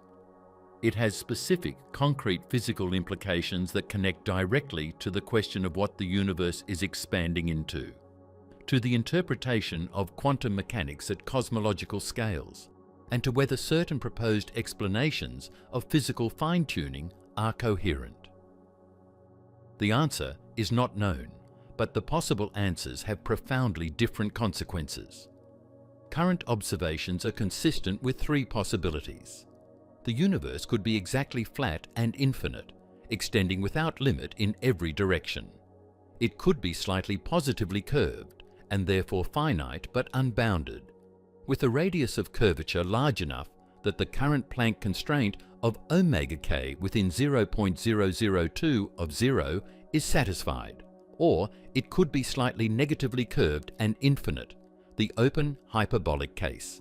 The Planck measurements constrain the curvature to be within 0.002 of flat, meaning the radius of curvature in the closed case must exceed approximately 600 times the radius of the observable universe. No observation can currently distinguish between these cases, and in the closed case, no observation could ever distinguish between a universe with a curvature radius of 600 observable universe radii and one with a radius of infinite size. The implications of an infinite flat universe are specific. An infinite universe contains infinite matter and infinite volume.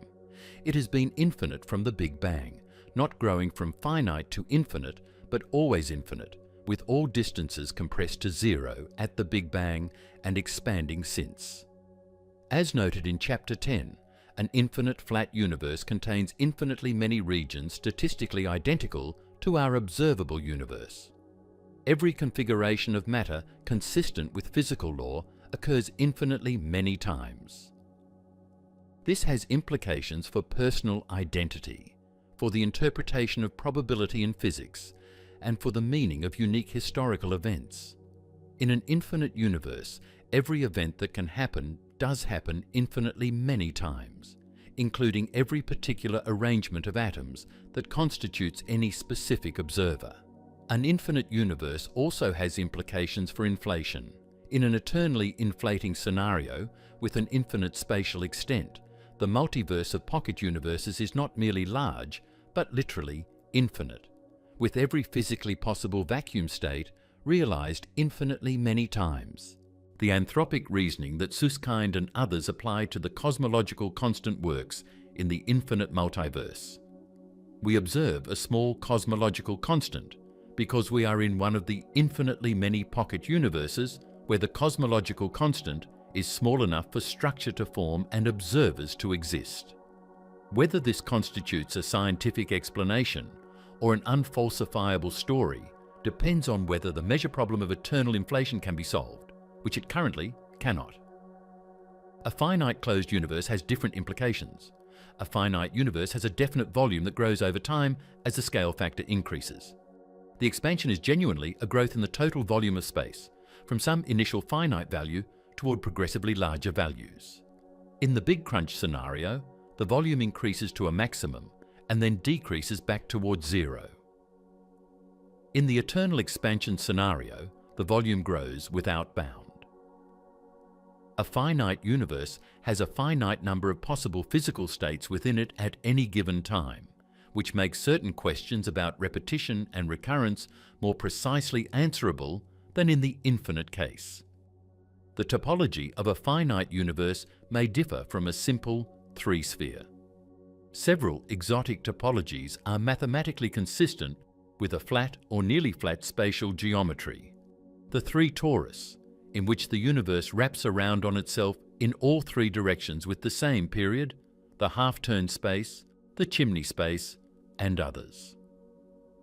In a universe with a compact topology, you would in principle see the same galaxy at multiple positions in the sky, appearing in different directions because light traveling in one direction eventually circles the universe and arrives from the opposite direction. Searches for this signature in the CMB, looking for matching circles of temperature pattern that would indicate opposite faces of a compact topology, have found no evidence for compact topology with a scale smaller than approximately the diameter of the observable universe. This rules out the most easily detectable compact topologies, but does not rule out topologies with fundamental domains larger than the observable universe. The answer to whether the universe is infinite matters for the question of what it expands into, because an infinite universe cannot be expanding into anything. An already infinite space that becomes sparser over time is not growing, it is redistributing. The distances between its contents increase, but there is no exterior into which the space grows, because the space was already everywhere and always. An infinite universe's expansion is the purest possible version of metric expansion. Change without motion, growth without a destination, becoming without a direction. The edge of what can be observed. Every measurement in cosmology is made from a single location, the Earth at a single epoch, the present, using information carried by photons that have travelled across the observable universe. The limits of what can be known about the universe are therefore not merely practical limits imposed by current technology. They include fundamental limits imposed by the structure of space-time itself, by the finite speed of light, by the accelerating expansion that progressively removes regions from the observable domain, and by the quantum nature of the universe that prevents the recovery of certain information, even in principle. The particle horizon defines the furthest point from which any information has reached us since the Big Bang. Currently at approximately 46.5 billion light-years, it represents the complete catalogue of all events that have ever been causally connected to our location. Information from beyond the particle horizon has never reached us, and will never give us information about what the universe looked like at earlier times from that vantage point. The event horizon defines the furthest point from which information sent today will ever reach us. Currently at approximately 16 billion light-years, it represents the complete catalogue of all physical events that will ever be able to influence our location in the future. Together, these two horizons define a finite region of space-time that is all that will ever be physically relevant to our location. Everything else is, in the most precise physical sense, permanently beyond reach. Within the observable region, quantum mechanics imposes further limits. The Heisenberg uncertainty principle prevents simultaneous precise knowledge of conjugate variables like position and momentum. At cosmological scales, this translates into fundamental uncertainties in the primordial density fluctuations that seeded structure formation. The specific arrangement of matter in the universe could not have been predicted even from complete knowledge of the state of the universe at an earlier time, because quantum indeterminacy introduces genuine randomness into the evolution. This quantum randomness is, in many interpretations of quantum mechanics, a fundamental feature of reality rather than a limitation of knowledge, and it means that certain questions about why the universe has the specific arrangement of matter it has are not questions that any physical theory can answer. The limits of cosmological knowledge are also shaped by the problem of measurement in a system of which the observer is a part. Cosmology attempts to describe the entire universe, including the observer. Any description of the universe must be made from within the universe, using physical processes that are themselves part of the universe, and any such description is necessarily incomplete in the sense articulated by the Gödel incompleteness theorems applied to physical theories. Whether this formal incompleteness has practical cosmological consequences is debated, but it indicates that the universe cannot provide a complete description of itself from within. For the question of what the universe expands into, these limits are directly relevant. The boundary of the observable universe, the cosmic event horizon, the quantum indeterminacy of early cosmic conditions, and the self-referential character of cosmological observation all constrain what can be known about the universe's relationship to any exterior. If an exterior exists, it is permanently beyond the event horizon and therefore beyond any causal influence on our observable region. No observation we can make, no matter how sensitive or how sophisticated, will ever provide direct evidence of what, if anything, surrounds the universe. The question is, in this specific physical sense, empirically undecidable, not because we lack the technology, but because the structure of the universe ensures that the relevant information cannot reach us. The limits of human knowledge at the edge of what can be observed are not the limits of human curiosity. Physicists continue to pursue the question through theoretical frameworks, through mathematical consistency arguments, and through the indirect consequences of proposed answers for observables within the observable universe. The inflationary multiverse, string theory, loop quantum cosmology, and various other frameworks all make specific proposals about the nature of what lies beyond the observable universe and about what the universe is embedded in or expanding into. None of these proposals can currently be directly tested, and some may be untestable in principle, but they represent the legitimate attempt of physics to extend its reach beyond the boundary of direct observation. using the power of mathematical consistency and theoretical coherence. What the question itself reveals about the nature of reality. The question of what the universe is expanding into has occupied this script for 20 chapters, and the answer, approached from every available angle, remains. We do not know. The universe may be infinite and flat, in which case it is not expanding into anything because there is no exterior to an infinite space. It may be finite and closed, in which case the expansion is a growth in finite volume with no exterior. It may be a pocket universe in an eternally inflating background, in which case the background itself raises the same question one level up. It may be embedded in a higher dimensional space generated by string theory, in which case the question acquires a partial answer but generates deeper questions about the nature of that higher dimensional space. It may be one branch in an infinite many worlds quantum state, in which case the question of exterior becomes even harder to formulate. In every case, the question either dissolves into a tautology, has no meaningful referent, or opens into an infinite regress.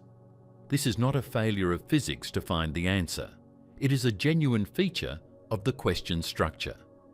What the question reveals about the nature of reality is specific and important. It reveals that the intuitions generated by human experience, intuitions about objects embedded in larger spaces, about things having outsides, about expansion requiring a destination, are not universal features of reality, but local features of our cognitive environment.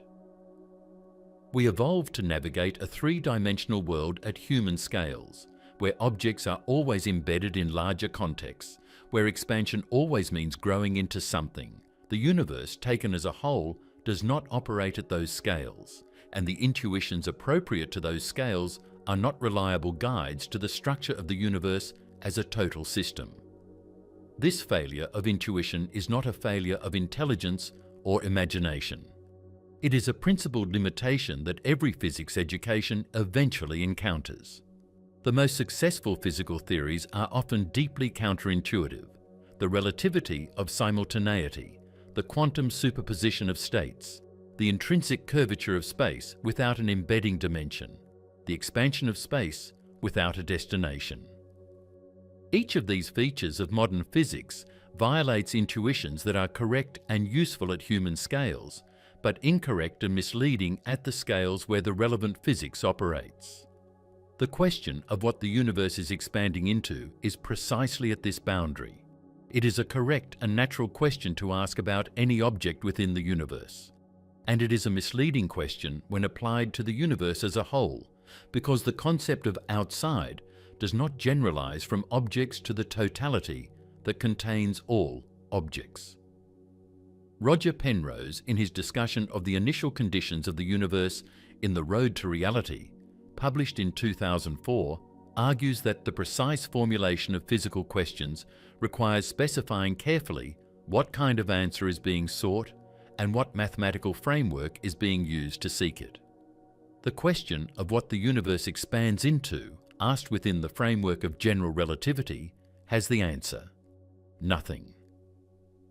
There is no mathematical structure in general relativity corresponding to the exterior of the universe.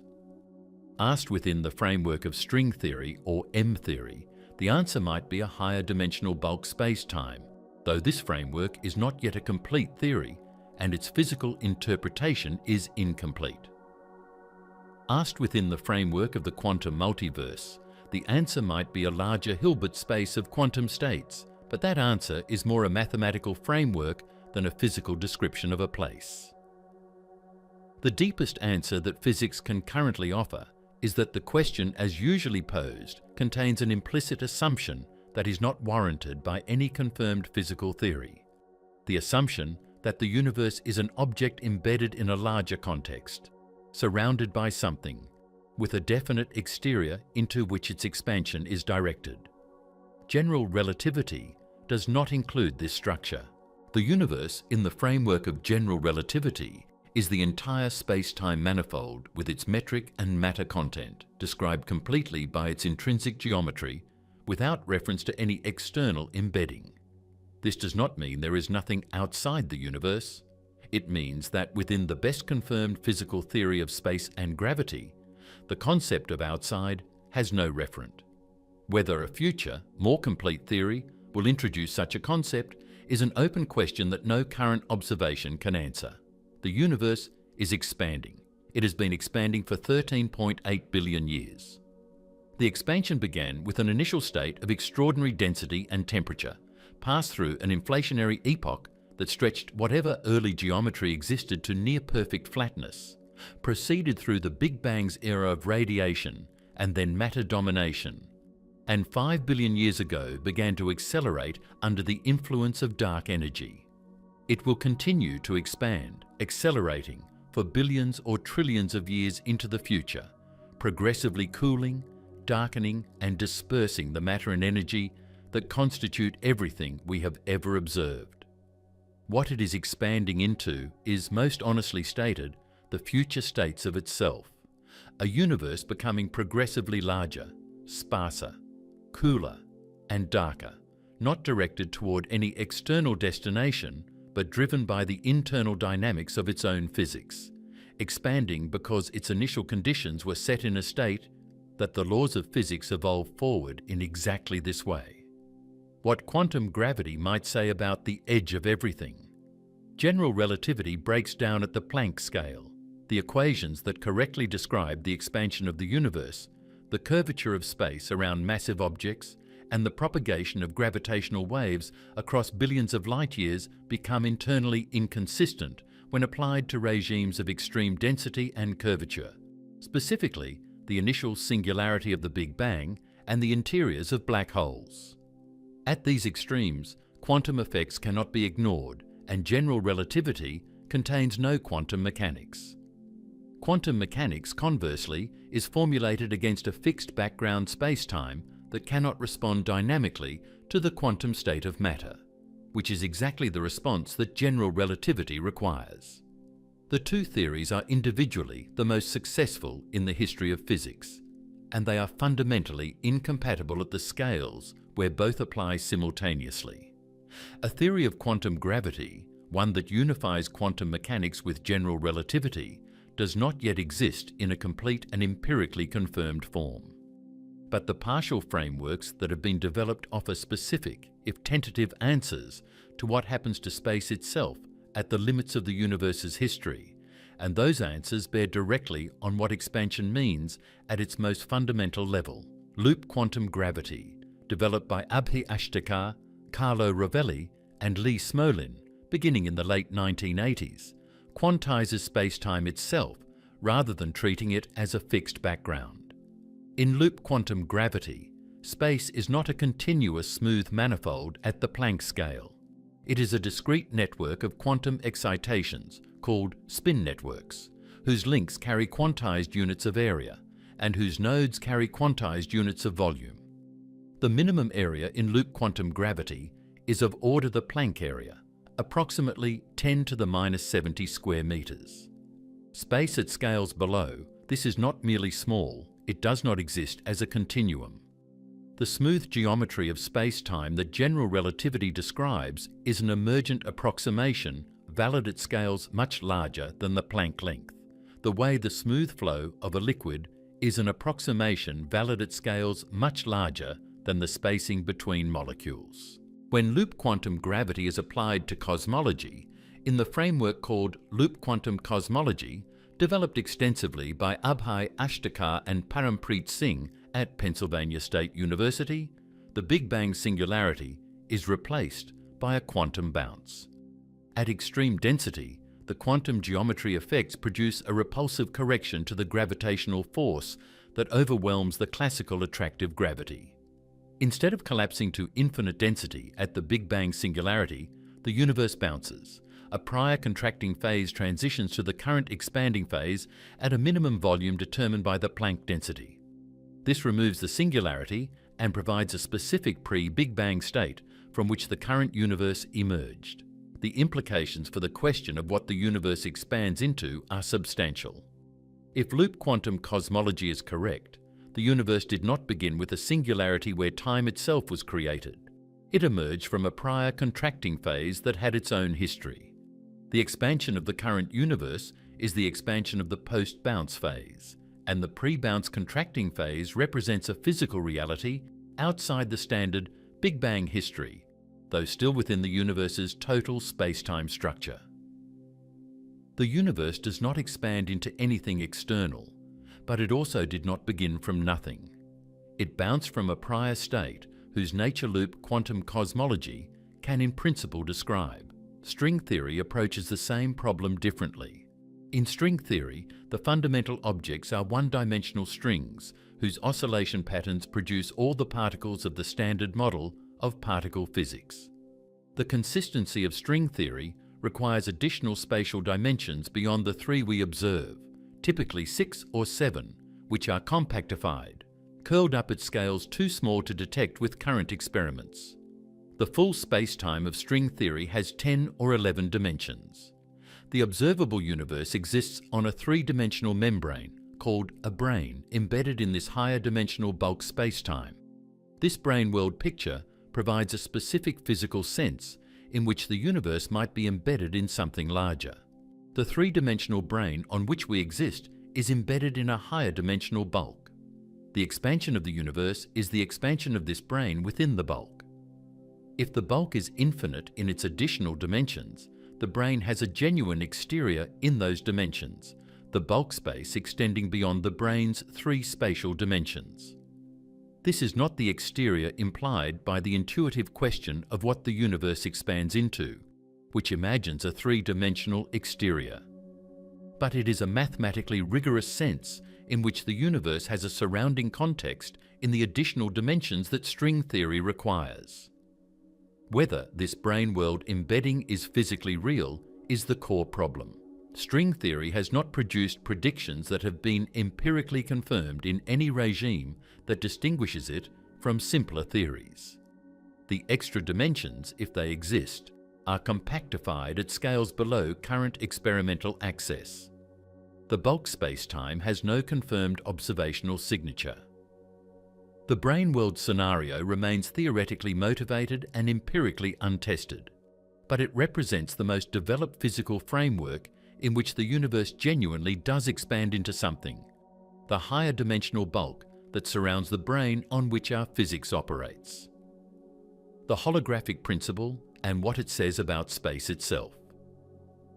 The holographic principle is among the most radical and potentially most consequential ideas in theoretical physics, and its implications for the question of what the universe expands into are specific and unsettling. It proposes that the information content of any region of space is not proportional to the volume of that region, as every intuition about 3-dimensional space would suggest, but proportional to the area of its boundary. The 3-dimensional interior of a region is, in the holographic principle's terms, encoded completely in the 2-dimensional surface that bounds it. If this principle applies to the universe as a whole, it suggests that the 3-dimensional space we inhabit may be a holographic projection of information encoded on a 2-dimensional surface, and that the universe's expansion is the expansion of this projection rather than of a fundamental 3-dimensional space. The holographic principle arose from the physics of black holes and the work of Jacob Bekenstein at the Hebrew University and Stephen Hawking at Cambridge in the early 1970s. Bekenstein proposed in 1972 that a black hole must have entropy proportional to its event horizon area, not its volume. This was deeply counterintuitive. Entropy in thermodynamics is an extensive quantity, scaling with volume rather than surface area for ordinary matter. Bekenstein's argument was that if a black hole had no entropy, you could violate the second law of thermodynamics by throwing matter into a black hole and permanently reducing the total entropy of the universe. To preserve the second law, the black hole must carry entropy, and the only geometrically natural quantity associated with a black hole that can carry it is the area of its event horizon. Hawking confirmed this proposal by showing that black holes radiate thermally, in a derivation that combined general relativity with quantum field theory in curved spacetime, and that the radiation temperature implies an entropy exactly proportional to horizon area. Gerard T. Hooft at Utrecht and Leonard Susskind at Stanford generalized Bekenstein's black hole entropy insight into a principle about the maximum information content of any region of space. The Bekenstein bound states that the maximum entropy, and therefore the maximum information content, of any region of space is bounded by the area of the region's boundary in Planck units, specifically by 1/4 of the area in Planck area units.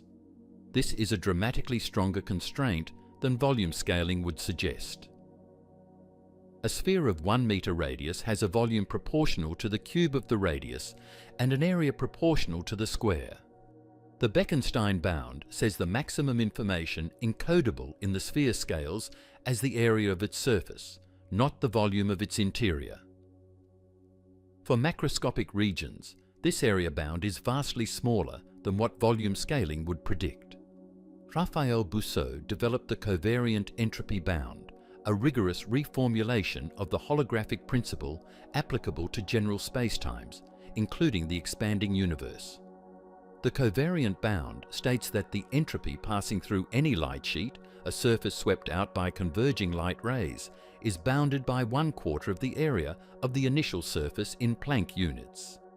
This formulation works in curved spacetime and applies to the cosmological setting where the simpler Bekenstein bound runs into complications. Applied to the observable universe, the covariant bound implies that all the information describing the observable universe's physical contents is encodable on the two-dimensional surface of the cosmic horizon. Juan Maldacena at the Institute for Advanced Study in Princeton provided the most explicit realization of holography in the RDS-CFT correspondence published in 1997 and now one of the most cited papers in the history of physics. Maldacena showed that a specific theory of quantum gravity in an anti-de Sitter spacetime, a spacetime with negative cosmological constant that curves back on itself, is exactly equivalent to a conformal field theory living on the lower dimensional boundary of that spacetime. The two theories have completely different descriptions. One involves quantum gravity in a curved spacetime, the other involves a non-gravitational quantum field theory on a flat boundary. They are dual descriptions of the same physics. Every observable in one has an exact counterpart in the other. The ADS-CFT correspondence is a mathematical proof of holography in a specific context, anti-de Sitter spacetime, which is not the spacetime we inhabit. Our universe has a positive cosmological constant, making it a de Sitter spacetime rather than an anti-de Sitter spacetime, and the extension of RDS-CFT to de Sitter space, called DS-CFT, is much less developed and mathematically incomplete. But the RDS-CFT result establishes beyond doubt that holography is not merely a philosophical principle, but a mathematical fact in at least one context. The challenge is extending that fact to the universe we actually inhabit. For the question of what the universe is expanding into, holography offers a startling reframing. If the three-dimensional space of the universe is a holographic projection of information encoded on a two-dimensional surface, then the question of what three-dimensional space expands into may be the wrong question. The fundamental reality in the holographic picture is two-dimensional. The three-dimensional space is emergent, not fundamental. Asking what this emergent three-dimensional space expands into is like asking what the surface of a hologram expands into. The surface is a projection, and the question is better asked about the two-dimensional substrate that generates the projection, not about the three-dimensional image itself. The universe may not be expanding into anything in 3 dimensions, because the three-dimensional expansion is a property of an emergent, non-fundamental description, and the fundamental description in 2 dimensions does not have an expanding three-dimensional space to ask questions about. Why the universe needs no outside. The question of what the universe is expanding into is among the most natural questions that cosmology generates and among the most resistant to resolution. It is natural because expansion is a concept humans understand through everyday experience, and that experience always involves things expanding into surrounding space. It is resistant to resolution because the universe is not an everyday object. It is the totality of all objects, all space, all time, and all physical law. And the concept of surrounding space does not apply to a totality that contains all space by definition. General relativity, the best physical theory of space and gravity that exists, describes the expansion of the universe entirely through the evolution of the metric, the mathematical object encoding how distances are measured. It contains no structure corresponding to anything outside the universe, no embedding space, no surrounding void, no exterior boundary. This is not a gap in the theory. It is the theory's correct statement that the universe's expansion is an intrinsic geometric process, change in the relationship between distances without any external reference. What the universe is expanding into is, within this framework, a question whose premise does not apply. Whether the question has a deeper answer in some future more complete theory, whether string theory's higher dimensions or the quantum multiverse or some currently unimagined framework will eventually provide a genuine external context for the universe's expansion remains open. It will remain open until that theory exists, and the theory does not yet exist. What exists is an expanding universe of extraordinary scale, age, and complexity, described with stunning precision by a mathematical framework that has no place for the question its own success most naturally provokes. The universe is expanding. It has always been everywhere. And what it is expanding into is, as honestly as physics can currently say, itself.